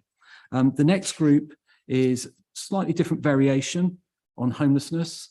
In terms of one of the other statutory reasonable reference groups is homeless households that don't have a full duty owed to them, but may have a priority need or may have been intentionally homeless. This also looks at, in parallel with the introduction of the Homeless Reduction Act in 2017, where the aim of working with homeless people was about moving upstream. So stop waiting for them to come in and approach and then go into temporary accommodation. It was very much about how can we do prevention? So could we work with the landlord to keep them where they are? Could we use other parts of the council maybe to improve their accommodation? And then where they may not have been able to prevent, we can try and do relief. So it's about maybe finding an alternative offer of accommodation. It could be a private rented sector offer. It could be potentially working with some organisations who offer social housing, but it may not be in the borough. So there's a wide range of housing options, etc., that we can consider. So, but this group do fit in with reasonable preference. We need to make sure that they do have some priority on the register. Some may unfortunately be go through the full process and be accepted and go into temporary accommodation, and they almost form into the other homelessness group I've explained. But it's just a way as well for certain households where we do make an offer under our prevention or relief or even our full duty, and it could be an offer of private rented sector. They may have been on the register for a number of years, and they may wish to try and stay on the register because they want that social housing offer. They may not want private rented, but this is a way as well that we could say, well, for 2 years, you can stay on the register. You don't lose your priority, because you may lose your priority because you could be adequately housed, therefore you would be band D. And also sits with some of our homelessness legislation around, for example, if a person is homeless and they go into move on, and then they lose that accommodation, within 2 years, they come back to us. We don't take a fresh application, but it's almost a step back for them because they've lost that accommodation. They thought they were going to do well. Landlord might want to sell their property, etc., and then they have to move on. So it stops them coming back through some of the hoops that does occur, and it seems a lot fairer. I think some of the elements you'll hear about this is about trying to be as fair and transparent and being as reasonable as we can be. Next one is armed forces. So this came within one of the code of guidances that I mentioned in terms of this was a central government directive, and it's very much about how we assist armed forces personnel and their families on the housing register. Part of the code of guidance was around, we removed the residency criteria because a lot of military people will move around in billeted accommodation, and a lot of local authorities have a residency criteria. So it's about saying, well, if you approach us, we wouldn't apply the residency criteria because the accommodation you were placed in by the military wasn't necessarily your choice. It was placed because it was almost like tied accommodation in that senses. So that was part of it. We currently only offer one, if I could say, military accommodation through the Move On priority, which goes to the Stoll Foundation, which is mainly based in Fulham, but they work with ex-forces individuals who have left the forces and need accommodation. They're sort of a homeless sort of military organisation. What we want to do is not have it in the quota. We also have our military civilian covenant, which says that we will work with the military. We recognise that the sort of work that they do, service, and it would be about allowing those people to be on the register, awarding them band C. It would be usually people that have either military personnel that have left in the last 6 months or over a period of time, but it also includes, for example, if a military person lost their life, then it would be the family would be eligible as well. So it covers both angles. I don't anticipate a massive amount of applications, if I'm being honest, because we're not a garrison borough. I would think places like Aldershot, Catterick, Plymouth, etc., are going to have a lot more. And even I worked at Hounslow previously, and that had a barracks, and we never received many applications from there. The barracks is obviously now closed, but it's not something I expect a huge amount. But we may have Ealing residents that have joined the forces and wish to come back because their social and family networks are back in this borough, and it recognises that. Next slide, please. Working households at this moment in time. So this was one of the groups that was attacked, if I could say that, in terms of the legal challenge, the second legal challenge. Working households is one of those ones, it's not a statutory reasonable preference group. The Localism Act gave us a certain amount of local priorities that we could introduce into allocations policy. I would say the case law and the approaches by solicitors in the interim period has pretty much been to attack these different groups, because statutory reasonable preference is pretty much set in government stone, and these were other ones that we had. We also recognise, though, that the legislation does says that they urges us, so it doesn't say we have to do it, but it urges us to say you should consider this group because it's an important group, and it is an important group because we want to promote income, we want to promote people working independent, etc. But also we recognise that not everybody is going to be earning £250,000 a year, so it's a lot of people in lower incomes. So this was a way that we wanted to ensure that this was a band in itself. A lot of this band is predominantly in band D at this moment in time, and you'll understand the band D element in a minute. So it was making sure that we recognise that we do assist people in low incomes, because, for example, rents are going up, properties are harder to access in terms of property to buy, and this is a way that we have also mixed communities in social housing, and the perception of social housing sometimes can be wrong, and we want to make sure that we have a good mixture of tenants, economically active, etc. Next slide, please. So this is fostering adoption priority. So this is very much supporting our colleagues in children's services and how we support them. At the moment, they fall again into the move on quota, which they get 2 nominations a year. I think that isn't helpful because it's very prescribed. It's a very snap piece of time when they apply. And obviously children coming in and out of fostering and adoption can happen at any time. Court orders, I think one of the councillors mentioned about guardianship orders, etc. And obviously we will draft this proposed priority group with our colleagues in children's services. So we have the right language, we cover the right groups, etc. And it's just making sure that, for example, we've had cases where court orders have been set aside because a family needs to take maybe 1 or 2 children from another family member, but they don't have the size of property. And obviously some of those children may have been some very traumatic experiences. And this is a way that we can support fostering and adoption with our colleagues in children's services by offering them rehousing or housing in the first place. It will go through something called the Housing Social Welfare Panel that I sit on. And obviously we would look at certain cases, maybe a higher priority than others. That's why we've proposed Band B and Band C, because it allows us to prioritise accordingly. Next slide is, this is the one Councillor Wall mentioned. So this is proposal to remove Band D. So as I remember, if you said Band A, very small cohort in terms of about 300 to 350 applications or applicants at any one time. Band B is anything between sort of 450 to 600 applications at any one time. So again, you know, they are urgent or emergency housing. Band C is very much a lot of our identified housing needs. So you fall in statutory reasonable preference groups. And then Band D is, I think, an old legacy thing where people have been allowed to be on the register they actually can't bid. And I apologise for my bullseye analogy on Monday night, but it is kind of like you can see the properties to bid for, but you're not allowed to bid for them. And that seems wholly unfair. But we've also assessed you as being adequately housed. And I think that's really important. Now, there may be some movement in terms of some of the other proposals, and I think I've mentioned it there. For example, about 2,000 would fall possibly within the working households group, and they would move into potentially Band C. So the numbers that would move off would be about 2,500 applicants that wouldn't be on the housing register.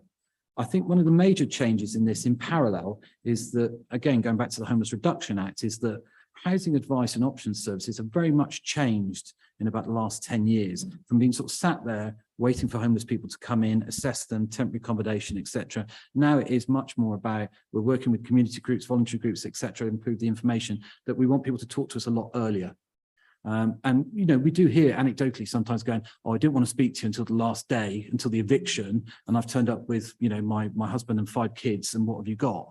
And it's like, it's what we have on the day. Whereas we want people to talk to us a lot earlier to then basically say, look, we've got this problem. Well, can we do anything or can we not? So, you know, I think that's where people who may be in Band D and may be adequately housed, if something happened down the line, A, they can get housing options and advice. The housing register could be one option, but it may be that it may not be that housing solution that they need at this moment in time. I think some of the concerns was, you know, you're now in Band D, you're off the register. How long are you off for? There is no time limit in terms of, because people's circumstances change. Somebody could lose their job tomorrow and they may have to move, etc. Somebody could have a bad health scare or car accident or something like that, and then their housing is no longer suitable for them. They would reapply, we would reassess, and then we would advise them if they meet the register in terms of eligibility, but also what priority band they potentially would be. And then also advise them about the realities about the waiting times. Because obviously sometimes some of the housing solutions aren't going to be as quick as those applicants would like them to be. So I think one of the other questions that has come up about, you know, how would we tell people about this? So the implementation of a new policy like this, where we would make changes and it could impact on people, is almost like the re-registration exercises that we do every couple of years. So what we would do is we inform clients in terms of, there is the locator website. So there's something called THO, Targeted Housing Options, where we advise people about different things that are happening in the council. But if we were going to do a re-registration exercise, we would tell them. When they log into their system, it automatically makes them do a change of circumstances. So what we would do when we were going to do the implementation of this policy, we would make all applicants tell us everything. And I kind of, Councillor, what you were saying about, you know, we might not know that they've got healthcare professionals or something else has changed, you know, but they say, but the social worker must have told you, but the laws and legislation about, you know, data protection, cold guardian, all those kind of things, it isn't like a social worker who can ring me up and say, Joe Bloggs has changed, can you sort out their application form? It doesn't work like that. So it's a good way of refreshing people's applications. Some people have changed address, not told us. Some people's families have grown or got smaller, etc. So it helps us to make sure that we've assessed them properly and that also we prioritize them in the exactly correct way. We would obviously do some work around the implementation in terms of those that would be impacted. So for example, if somebody was to be removed from the register, obviously if their circumstances change, we'd reassess. If their circumstances were no different and we're going to remove them from the register, they do have the statutory right to review. But hopefully they would have told us what the change of circumstances process, that the circumstances have changed, but they do have the right to review. From the right to review, they could apply to the county court if they felt that our review decision wasn't right. But hopefully we don't have to go into major legal battles, that actually the re-registration type process that we run will help us flesh out all their current housing needs, and then we can assess them correctly. The next slide is around eligibility and income levels. So within the housing allocations policy, there's certain guidance that government sets down. So for example, to join the register, there's rules around immigration, that's set down by central governments. But there's also other rules in terms of residency, and also there's rules around assets and income. So at the moment, we have a flat rate. So anyone who earns 60,000 or more wouldn't be allowed to join the register. What we're proposing is more of a progressive type policy, so anyone who's earns up to 35,000 could join for the 1-bed list, 45,000 for the 2-bed list, etc., up to 60,000 for the 4-bed and above. Because I think a single person earning £60,000 is quite a lot of money, and one of the comments around the housing allocations policy and housing allocations in total is it's very much about that somebody wouldn't be able to access any other type of housing. So private rented sector, you know, low cost home ownership, etc., etc. Somebody with 60,000 as a single person has probably a good chance of accessing a private rented property on affordability. So this is just an option. I think it's a good discussion point about what people think are realistic income levels. Would a progressive system be fair, or should we stick with a flat rate, or is 60,000 too much or too little? I don't know. In terms of, I suppose you will get a lot of that traffic through correspondence. The final one is move on priority, which is a band that looks to assist certain, often more vulnerable members of our community in terms of leaving care, some of our adult social services, and then others that are in our supported stock. So some of you may have heard of St Mungo's, Centrepoint, Hestia, etc. And then each year we set a quota, which is kind of based on how many lettings we project coming through each year. Obviously, we'd look to remove the STOL, which would be the military forces, and we'd look to remove fostering adoptions because they would be in their own right a priority group. And I suppose this is one where we welcome discussion in terms of what we think is fair, etc. Because at the moment we give a quota, and within that we allocate certain numbers to certain. So, for example, could be 20 to leaving care. They get band B, so that's quite a high priority. Should we remove quota and let all applicants that would be in either in some of these supported housing projects or would be in leaving care or would be in adult social care placements to sort of freely bid? But the risk being that if lots of people from this group was getting rehoused, it would be disproportionate and also would be open to legal challenge, because statutory reasonable preference people, so people who are homeless, people who are social welfare, medical, etc., might argue, well, this is disproportionate. It could be quite a difficult challenge for us to defend. So we could say, well, actually, we'll open up and let everybody apply, but we'd make them band C, so they would sit with all the other groups within the band C grouping. So some of the homeless, some of the medical, some of the social welfare, etc. This is predominantly 1-bedrooms. So the turnover in 1-bedrooms is always going to be greater than, say, turnover in 3, 4, 5, because 4 or 5 bedrooms tend to have families. It's a bigger move, whereas a single person moving, it's a lot more flexible, etc. So I suppose this is the thing about the quotas and where we see, you know, what's fair, what's not fair, based on some of the email traffic and correspondence you've had, etc. There was another separate slide, which was a spreadsheet that we just looked at some of those that had been rehoused in the one bedroom list. I can send this, Councillor Gordon, out because it might not come up particularly well. But what it did show was those couple of cases, these are based on some recently rehoused cases. So there was two, we looked at two in each sort of cohort. So we had two from leaving care, who their time period from date of application to date of rehousing, one was 200, one was 211 days.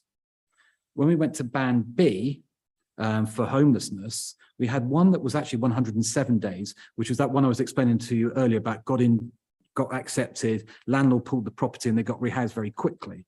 The other band B one we looked at was 1,068 days. They did need a sheltered block, which they specifically wanted to bid for, but it's still quite a long time. Band B medical, for the two cases that were around the same time rehoused, were 1,100 and 2,400 days respectively. But one of them needed an adapted property, so that was a specific housing need. But you can see some of the timeframes if you go down to band C, again, sort of 600 days, 900 days, band C medical, nearly 1,000 days, nearly 800 days, and then overcrowding, 1,200 and 900 days. So quite a long period of time. And I picked out homeless, medical and overcrowding because they are statutory reasonable preference. That's where the challenge could be to us, because somebody would say, well, hold on, somebody's not a reasonable preference, but is almost a local priority. Well, how are they getting rehoused more quickly? I've spent this amount of time in this accommodation. I think we don't need to go back to the last slide on the other one because it just shows different groups, but I suppose that's the sort of the last three sort of, I think, income, band D and move on priority are the kind of big discussion points, but obviously there's other groups that people will wish to discuss. Thank you very much, Jack. So what I think would make sense is if we start with those three categories. I think we need to go one by one of the eight proposals. Some won't have much discussion, some will have some discussion. I'm very conscious that the majority of people in the room have heard the presentation before and have their papers, which is not, so please, members, be very focused on your questions and comments, but we want to have a good discussion. Also, it's 8:45, so we need to give a good steer. So I think we'll start off with the band D proposal, the idea to lose band D. If anybody has any comments or questions or thoughts. Councillor Crawford. I will be brief. Thanks, Jack, for the presentation. Indeed, the thought and work that's gone into this. I'm a veteran of, I think, all of these stages of this particular scheme of work through this committee. Indeed, my comment really on this is simply about how we communicate with Ealing residents, the people who are currently in band D, what's going to happen to them, because they will assume that because they are being removed from the housing register, therefore there is no prospect of them being supported into housing by the local authority. And while it might be true that they may not progress to housing through the locata system or through something that we can provide for them, I know that your officers and your colleagues work very hard and colleagues in other teams to try and support residents into housing through various means, through partners, through the private rented sector. But the immediate concern, which I think was flagged up by a number of colleagues on Monday, was about the impact upon those residents, basically being told, thinking that there are 2,500 residents who are just going to be sort of shoved off the housing register, and that was it. Thank you. We'll wash our hands. If I may, just slightly tangentially, when we talk about reconfiguring and redesigning this service in mind of the challenges that are going to present themselves, and really, I think the circumstances we're living through, all of us at the moment, in respect of more people needing, and I say this is unique to now, but it isn't. The housing register has grown in the time that Councillor Warren and I were elected at the same time, and I think the housing register has only grown in size. We do need the flexibility to be more nimble and to be more agile in how we design our services, and so I would applaud the way that we've undertaken this work. To really look and reimagine how we, in the context of the law, in the context of all the challenges that are going to come, because I think that is really an important point, Chair, which is whatever we decide tonight, there will be people who will attack every element of these proposals, as is their right through the legal process.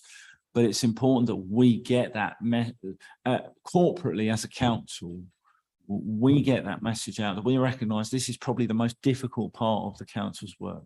We're dealing with people who need access to the most basic need that some people are very fortunate enough to have at their disposal.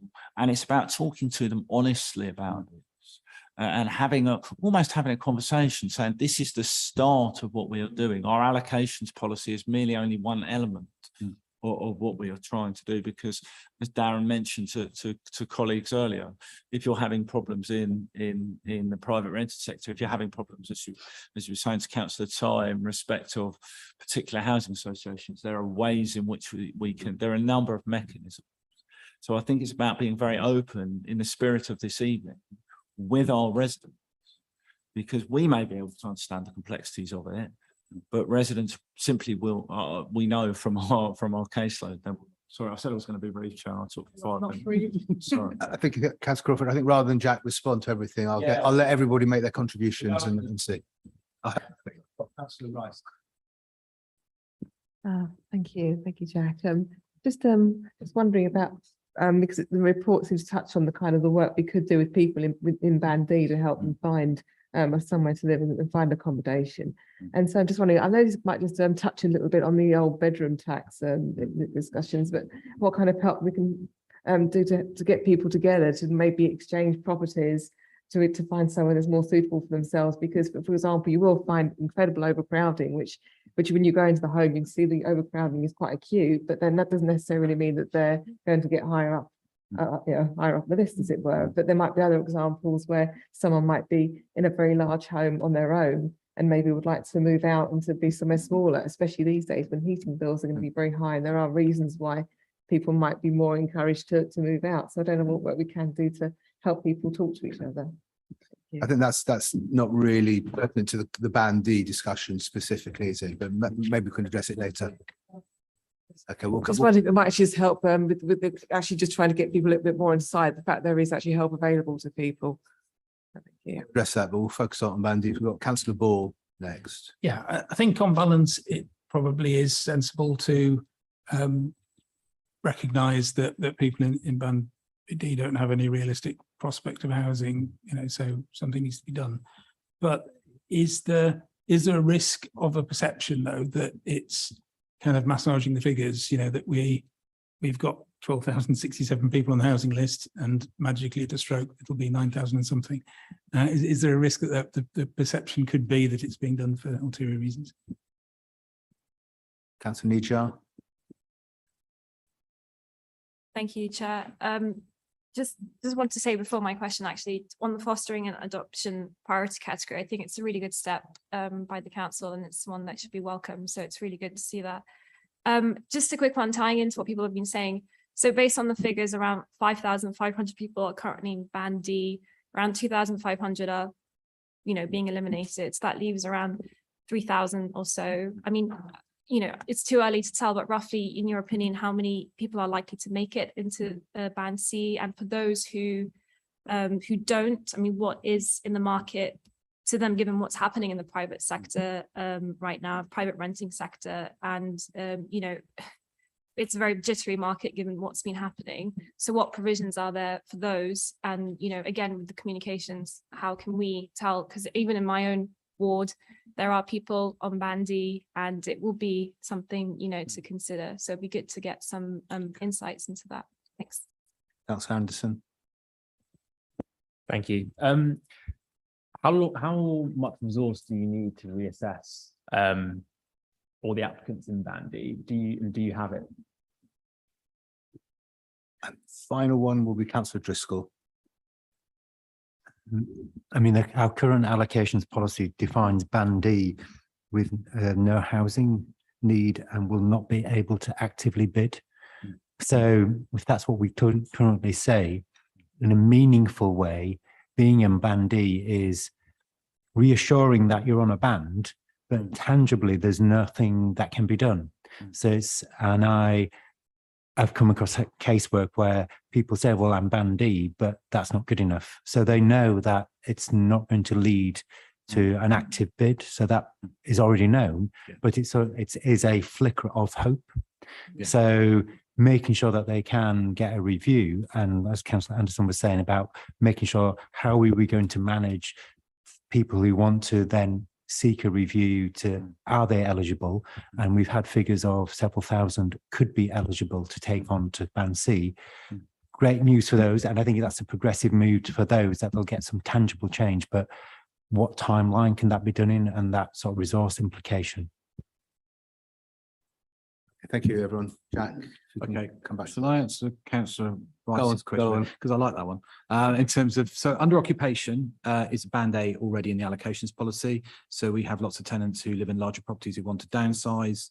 So we're able to assist them. We have an officer within the allocations team that will work with them in terms of supporting them to bid, but also that kind of connection, disconnection when they move from one house to another. And also then support them with transport and removals. So we do that already, and it's quite successful.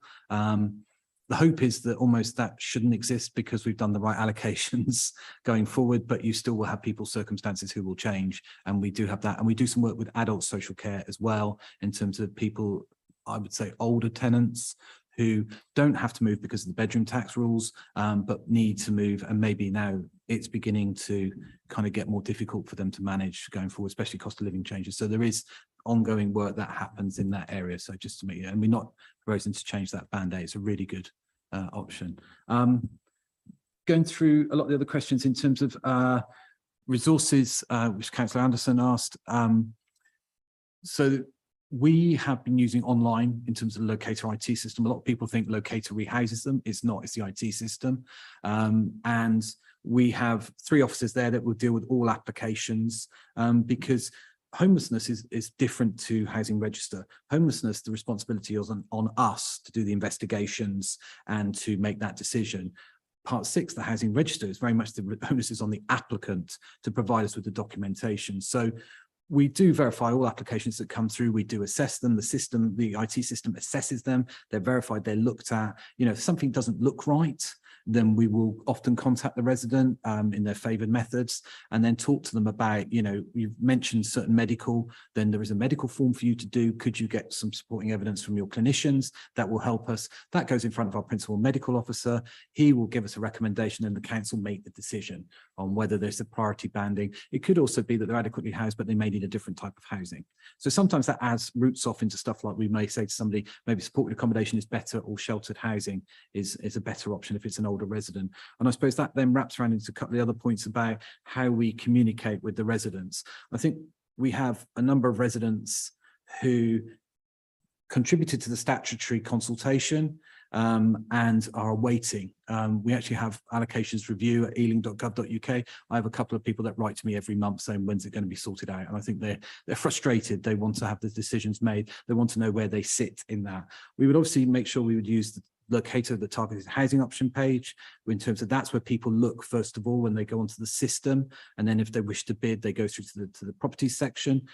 We would make sure we use other forms, so the council's website. So we have refreshed all our information since the homeless reduction come in based on the proposals. You know, if band D wasn't there, then we would look about what other options we could give and improve the options. There are other options. If so, for example, if they're an existing tenant of a council or a housing association, then mutual exchange could be a good option. There's some schemes like Home Swapper, etc., that we would advise them of.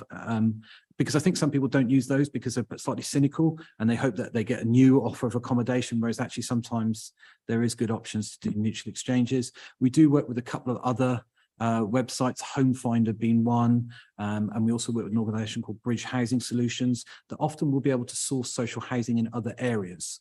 So we do have some residents to say, look, you know, my mum lives in, you know, Exeter, and I'd like to be considered for Exeter, and they don't necessarily want to lose their social housing tenancy. They want to try and passport that to an alternative social housing provider, and we will try and work with them, because then we realise in some ways with under occupation, we're releasing a unit of social housing in this borough that we can utilise for somebody on the housing register. we've been having a think, and there's been a lot of ongoing discussion around chain transfers. And it's quite an interesting concept that's coming out. There was a report recently by the Smith Institution in this area and talked about what they almost call dead lettings, where you offer it to one and then there's no chain. So there could be an option for us to look at how we, for example, if you had an under-occupier move to a one-bedroom bungalow releasing a 5-bed, how do we try and rehouse as many people from that one property? Mindful that it's lawful. The other aspect we've got to think about is the time that it takes. And as Darren will probably throw something at me now in terms of the cost, because if you're refurbishing 8 properties, that's 8 costs rather than one property with one cost. But it might mean that actually we're quite smart in some of our moves. And under occupation, for example, could be as well a family that lived in a property that was adapted. Unfortunately, that member of that family isn't there because they might have gone into hospice or care or may have passed, but the family don't want to live there anymore because they don't need hoists and wheelchair access. Again, how do we recycle that unit to make sure that we get the best use? Because we have lots of households that need adapted units, etc., on the register, and they're desperate to move because their current accommodation isn't suitable. We've prioritised them highly, and we wish for them to sort of move on. I think the timeline as well, I think Councillor Driscoll, you mentioned, obviously we've explained that we'll be going through to Cabinet in December. I think based on the proposals, I think we have to reconfigure Locator. I don't think there'll be massive changes, but there is also a huge amount of correspondence that we send to residents, etc. And also we have officers that are available. There's an email address called Locator Help, which is one of our busiest email addresses in the Housing Demand Department, and it's dealt with all the time by officers. So they're responding, giving advice, etc. People can call us, etc. We'll also be mindful, and I think Councillor Najjar, you mentioned it in the previous presentation about training. So a lot of our staff are well trained, but we would make sure, for example, that officers in the hubs, because people are going in for housing, they want advice on several different things. So you might have council tenants in there, but you might have somebody who's living with their mum who's the council tenant. They don't want to live there any longer. They want to be independent. And so people in our hubs can give good advice, because I think we want the advice to be correct and lawful, because the worst advice you can get is the wrong advice and unlawful advice, because then we have to mop that up in terms of saying that's not right, and that's not what we want to do. So we want to make sure that there's lots of information points that people can access. Obviously, we've been doing some work with libraries, etc., so people can log on there and sort of skilling them up, because that again is kind of that one-stop shop approach. So they've got different points, but then they've kind of got, if I could say, the kind of experienced team, which we've got 3 applications officers, we've got 3 allocations officers as well, who are all kind of very knowledgeable around the policy, etc. So people can have those calls. If it meant we had to do something a little bit more physical in terms of sitting in hubs and giving advice from specialist officers, I think we've kind of moved away from some of the pre-COVID and the COVID stuff to now being out and about a bit more in the community. We can certainly do that. And obviously we'd work with our RPs and advice agencies to make sure that they're up to scratch with it as well, that they understand.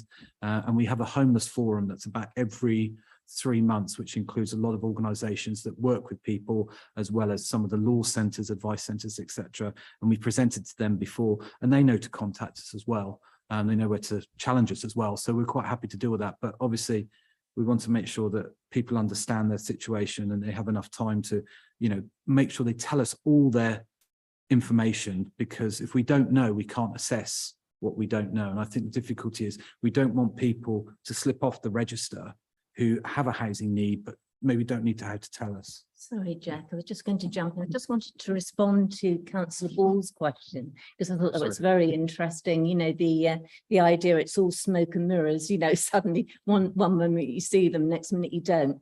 Because my take is completely the opposite in a way. This is about really knowing what your housing need is in a borough and knowing what your policy is, being very clear about that, reflecting the numbers of people on your register in accordance with your policy.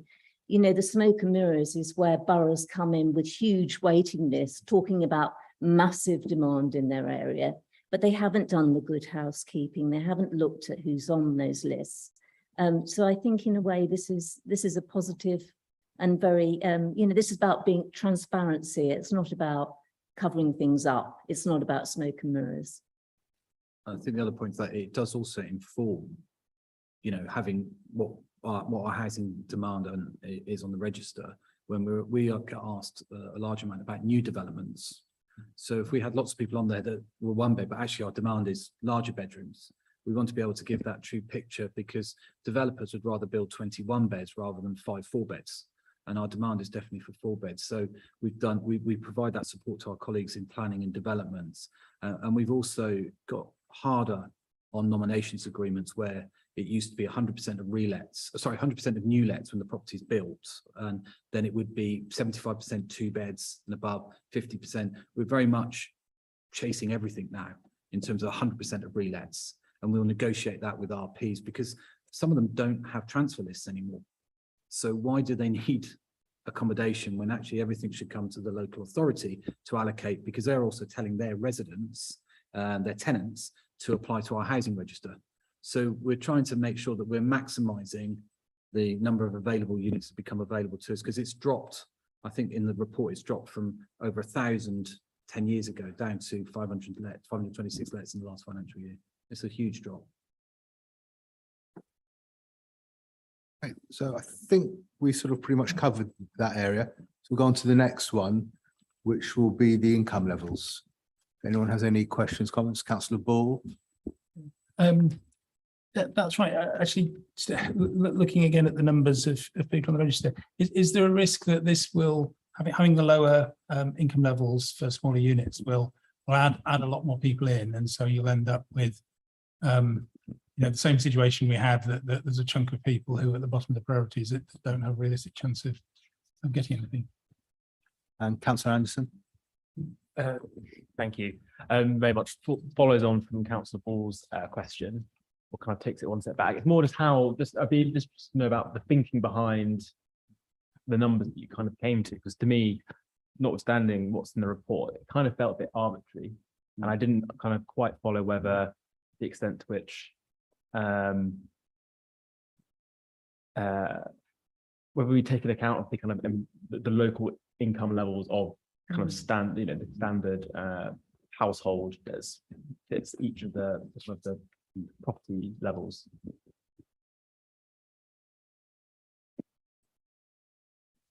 Any other questions, comments? No. Okay.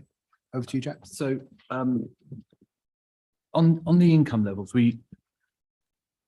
government gives us no guidance on what they think is sensible figures. They quite happily give it on other things like DWP benefit levels, etc., means tested, etc. This is almost an area they wanted to not give any guidance on. So we looked at, kind of local housing circumstances, but we also looked to our peers in terms of in the West London region and other allocations policies. And obviously I've spoken to a number of my peers in terms of what they have in this area. So Brent, for example, quite similar housing sort of structure in terms of numbers, etc., on their register, etc. So they have a very similar system. Weirdly, Kensington have a kind of lower figure for their income when you consider the price of properties in their area, in terms of how they work that. And then Hillingdon has a very large income level. So there is no actual kind of perfect line. I think what we've done is we've looked at what we thought other boroughs were doing. We're mindful that they haven't been sort of legally challenged, etc. And then we thought, was this a fair system? Now, do you think 60,000 is too low? Is it too high?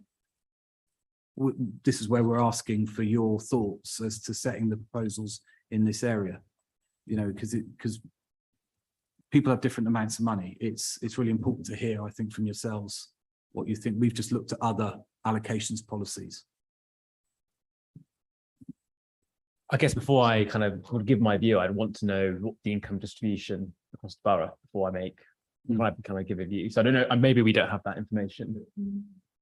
But if we had that information, what is the classic, what's the median income for any, an individual in the borough, or a household that is in a 2 or 3 bedroom property. We kind of had that kind of on the bell curve, then we'd be able to probably make a better, I can get that. intelligent kind of contribution. Sure, yeah. I can get that to you, Councillor Anderson. I can pass it to the chair. Sorry, okay. Councillor Crawford. Just coming in on this on this specific topic, there's been quite a bit of work around what median income is, and indeed the administration's priorities about decent living incomes and jobs and what we're trying to ascertain. I mean, the difficulty is, and I think it's what Councillor Anderson is driving at, is the spread of incomes right across the borough, and how you track that through this policy and making sure that you set the appropriate level. I think that's really where Councillor Anderson's driving at, and it's difficult to assess that at the moment in the times that we're living through, where a number of people have been furloughed from their jobs and are returning to the jobs market in a different place. A number of people, you know, people may have had families. A number of our long-term people on the housing register may sadly have passed away through the pandemic. So there needs to be some reassessment. But when and forgive me for using my veteran status here, but when we first sort of considered this in the round, there was some discussion at those scrutiny panels and and the housing scrutiny panel previously about what the median income was and what the difference was between people who were living in, say, central Ealing and people who were living in Southall or Northolt or Greenford or Perivale, and making sure that we got that right. I mean, if you're looking for a steer, and it's only me, so please discount my view entirely until it's expressed by anyone else, it is that I think we've got this broadly right. It is my sense that the previous amount was very high and to offer that level of to make sure we're getting to the right levels for the particular properties that we're looking at is really important. But other colleagues are indicating, again, I've spoken for too long. That's the new stuff. I mean, we're just making it more accessible to those on lower incomes. It doesn't seem, the only point of controversy would be if 60,000 is too low. I think we're broad agreement that isn't the case. This is something that protects one beds, particularly for lower earners. They're not excluded from anything, it's just reducing the threshold. So my sense is that despite the lack of, of data that kind of makes it truly meaningful, is a good direction and makes it more progressive and more inclusive for those on lower income. So I support it. Councillor Ball. Oh yeah, Councillor Ball would like an answer. It'll, because it makes it more inclusive in that way, it'll add lots more people onto the list. So isn't it going to be kind of effectively going back to where we were with Band D, having a lot of extra people with no more accommodation? I suppose those people would be able to apply at this moment in time. It would then just, if you apply, say, for the 1-bedroom rate, so anyone now earning up to 60,000 could apply. If you apply the progressive scheme, it would mean that anyone earning 35,000 or under would be allowed to apply. Anyone owning over 35,000 would not be able to apply. So actually, you would be potentially removing people from the register accordingly, because you would deem that they have the ability to be able to afford accommodation in other housing types. I can understand where Councillor Anderson and Councillor Crawford are coming from. It may be, for example, that we look at this, sometimes housing allocations policies stay for a long time, and some of it is wider general priority bands. Others are much more reactive, which allocations policies generally aren't, because there's a huge amount of work to go into it, and it's a bit like the Forth Bridge sometimes. You don't want to be painting it that quickly. It might be that we take the view, because you are allowed to make small administrative changes within the policy that don't require coming back to full cabinet, that we may say, well, we'll look at incomes each year and maybe set that accordingly. You need to be mindful that we all keep version control, and we mind that, but that could be an option that we do, because suddenly if 35,000 was thought to be, well, that's a lot of money, then we may need to revise it accordingly. And I think it's the options then I speak to obviously Councillor Wall and consider that. And Darren. Yeah, sorry, just if it's helpful, councillors, on the Ealing website, there is a lot of data around demographics and about income. And it took me a moment to find it, but the median annual pay for male workers is around 34,000 a year, and the median annual pay for female workers is about 33,500 a year. So that's how much the median value of earnings of people working in the borough. Councillor Newstone. I mean, I would only say that, in this, maybe a total fantasist, but in a high inflationary world where you see pay going up, you might get to a point where you need a discussion about whether 60 for the whatever 4 or 5 beds or number of families is too low, but I don't think we're at that point yet. I'm sorry if we could just come back in a time of economic uncertainty, what tends to happen is incomes go like that rather than all like that. So people will become in greater need. And then others will become in far less need. Excellent, great. So I think we've covered this element quite nicely. So the third one is going to be, I think the trickiest one is the move on quota priority, which is very open in the paper and in the presentation. So if members have comments, I see Councillor Crawford first, concise. And I should have declared my interest in respect to the chair, being the chair of the Health, Adults and Social Services Committee.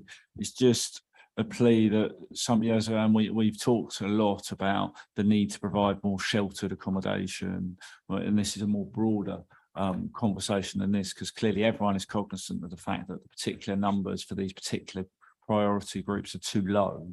And we need to look at more supply in these areas.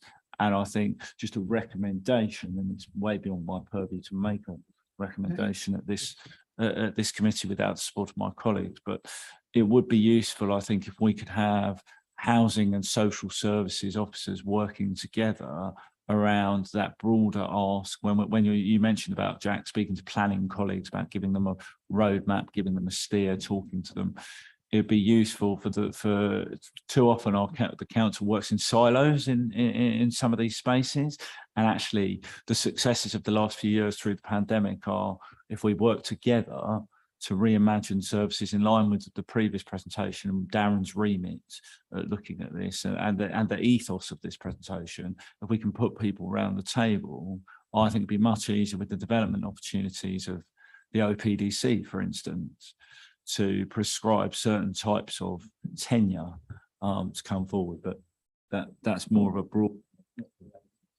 No, it's for the movement. Well, okay, Councillor Ball. Yeah, so I mean, clearly it's good to have priority for these groups. I think looked after children is straightforward.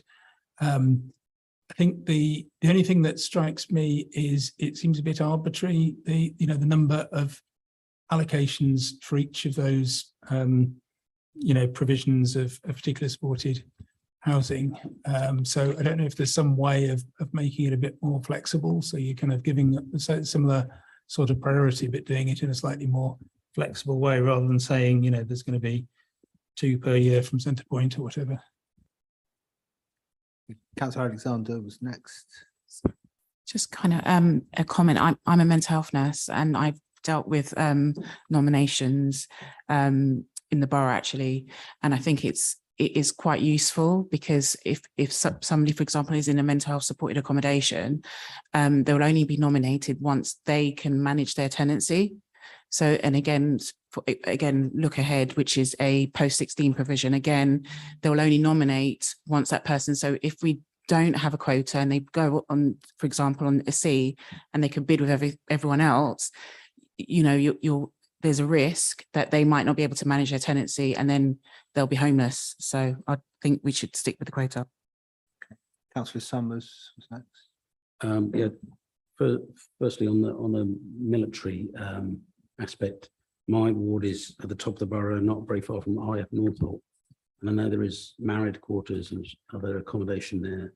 I imagine when people leave the RAF, they obviously might go back to Yorkshire or wherever they come from. They might might apply to Hillingdon, but equally they might want to live in Northolt or whatever. So I don't know whether you could liaise with them to sort of see if you can estimate what sort of numbers you're talking about. But I welcome that point. The other one, which I've kind of got to declare an interest, because I know somebody in this position on the fostering and adoption side. A friend of my girlfriend's was mentioning the other day that she is applying, or wants to become, wants to adopt, and lives in a 2-bed, a 2-bed flat. And I think they live in a 1-bed flat, and the social services says, oh, you need a 2-bed flat before you can even start the process. So I'm just trying to clarify, it's a bit sort of catch-22. You can't, at what point do you say, you will be able to get priority? Because obviously you're not going to give, you're not going to give somebody a flat when they haven't already got a child. I'm just trying to work out how it would actually work. Don't see another hand, so I'll pass you back to Jack. Press this on. Councillor Ball. So we set a quota just to make the organisations within the organisations that we mentioned on the spreadsheet, so they know what their quota is. So they've obviously got, when somebody goes into support accommodation or leaving care or adults, for some cases there are what we call resettlement plans. There's a move on plan in place. So we just have to be really mindful that they know roughly how many people that they may have access to in a particular year, because obviously they may have, say, 20 people ready, but we've given them a quota of 10. And I think therefore we expect some of those organisations to look to other housing providers, RPs, etc., who have a certain amount of their allocations that they can give to other groups. So to make sure they've done some work there. I think we're also mindful that every year we do a lettings plan. So that looks forward in terms of what we expect to come in this year, coming in terms of lettings. So that will look at what we see as the trend in terms of relets. So relets are dropping each year. So it looks at new supply. And then it's not rocket science, it's a little bit of guesstimate, because obviously we don't know, some people move, some won't move. We then need to take into consideration what is our priorities. So at the moment, because we have such a large regeneration program, we have lots of planned moves over the next couple of years. There's different blocks, for example, South Acton, High Lane, etc.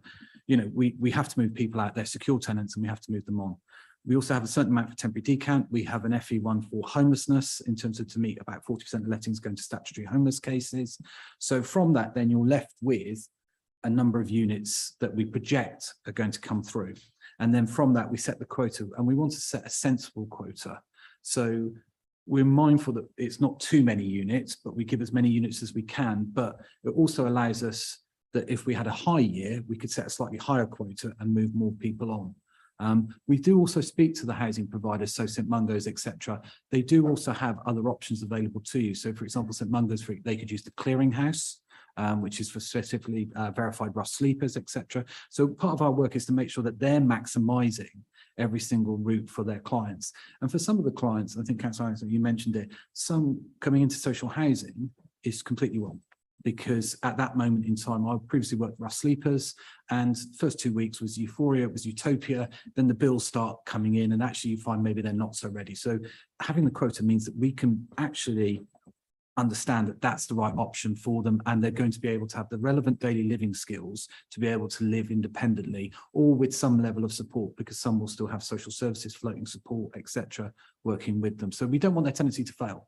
Because the worst thing we see is when they come back through the door is homelessness, their confidence is gone, and as they're starting that journey again, and unfortunately that journey is getting longer and longer.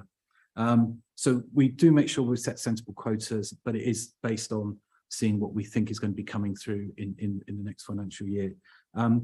We can speak to RAF Northolt. We don't have a huge amount that come from there, but obviously we have the civilian military covenant, and that's something that we can contact them with. I think people tend to disperse back to their sort of home areas, and there's not a huge amount that we're aware of, but obviously we would take that consideration, but we can definitely have a conversation with them. Fostering an adoption, yeah, I think that's quite an interesting point, and that's why we set a priority group for this, because that is often the thing that, you're a couple and you're asking for a 2-bed. And it's like, well, that doesn't work with our system, because it's like you don't have a child with you, and that we don't know when that child is going to come to you. I think that's why the wording of that particular priority group is working with our colleagues in children's services, so we get it right. Because sometimes housing is very blunt, and sometimes children's services is much more about what may happen. And so therefore we want to make sure the wording is completely right, and that we're able to give a priority band, and that the overrides in the IT system, because it's a bit of computer says no, that they actually go, well, hold on, there's a child that will be joining that family at some point. So we want to make sure that the housing kind of works around the same time as when that child would go into their care, whether it's fostering or adoption. So I think that's a bit of a challenge to us because sometimes our systems don't work that way, but I think we can reconfigure it and make it work. And that's why that priority band is there, because otherwise they almost don't look like they should be getting a 2-bed when we need to give them a 2-bed to allow them to facilitate the fostering. Thank you, Jack. So I think we've covered the 3 most contentious or tricky ones that you saw scrutiny on. Yeah. Are there other proposals have been commented on? So I don't think we'll go one by one. We'll go through each one case by case. If anyone else has got any comments or questions on the other elements, Councillor Summers, and then we'll try and wrap it up. So Councillor Summers, and then we'll finish. Yes, just very small general point. One of those charts, showed how few lets there were for 4-bed. I've got a family in my ward who they're overcrowded. They're in a 2-bed flat, and they're down as they need a 4-bed flat because I think they got 4 children or something. But it seemed they're going to wait forever to get a 4-bed. So, but I think they tried to bid for 3 beds, but been told, oh no, you can't do that because you need 4 beds. It sort of doesn't make sense. So within the allocations policy, we allow people to bid down a bedroom size. For example, some of the properties allow itself to have an extra room because it's like parlour houses, I think they're often called, where some people use the front room as a bedroom because they have a large kitchen diner at the back and they can live in that environment. We allow that because we realise the larger the family, the less likely that a 5-bed, a 6-bed, a 7-bed, they just don't come up. What we do have though is where the council will accept that and we allow people to do that. Many of the RPs, the registered providers, don't like that because they say they're automatically overcrowded.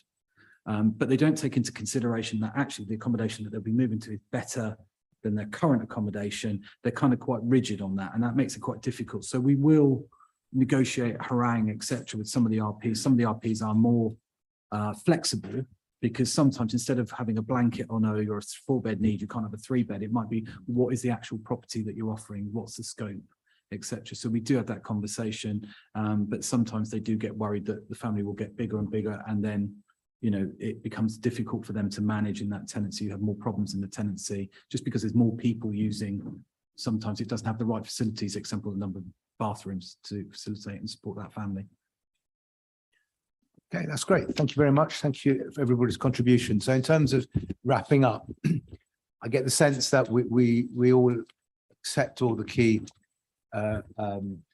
proposals or the policy changes. I think there's been some good questions and some clarifications, but on the key issues, I think the OSC will support the paper. I don't know how this forms into a recommendation at pre-scrutiny level. I mean, do we need to go one by one or just agree with the report and the report? I think you can just agree with the report and the proposals in it. So I think that's fine. Okay, so I propose we do that, if that's agreed to the meeting. Thank you very much. Excellent, thank you. Nearly finished, so we're going to go to the work programme, which you should all have in front of you. The next meeting is the one reserved for call-in after the October cabinet. So we may or may not have a meeting. December, we're looking at the Ealing Safeguard Adult Report, when we looked at 2 meetings ago. In hindsight, this is going to be the more up-to-date one. And then the main item of that, the scrutiny of policing. So we're going back onto the main focus of OSC, which is policing and community safety. And then budget and so on. Any comments? Any questions? Any requests? Thank you. We'll mark that as noted and agreed. And that's the end of the meeting. Thank you very much, everybody. Thank you.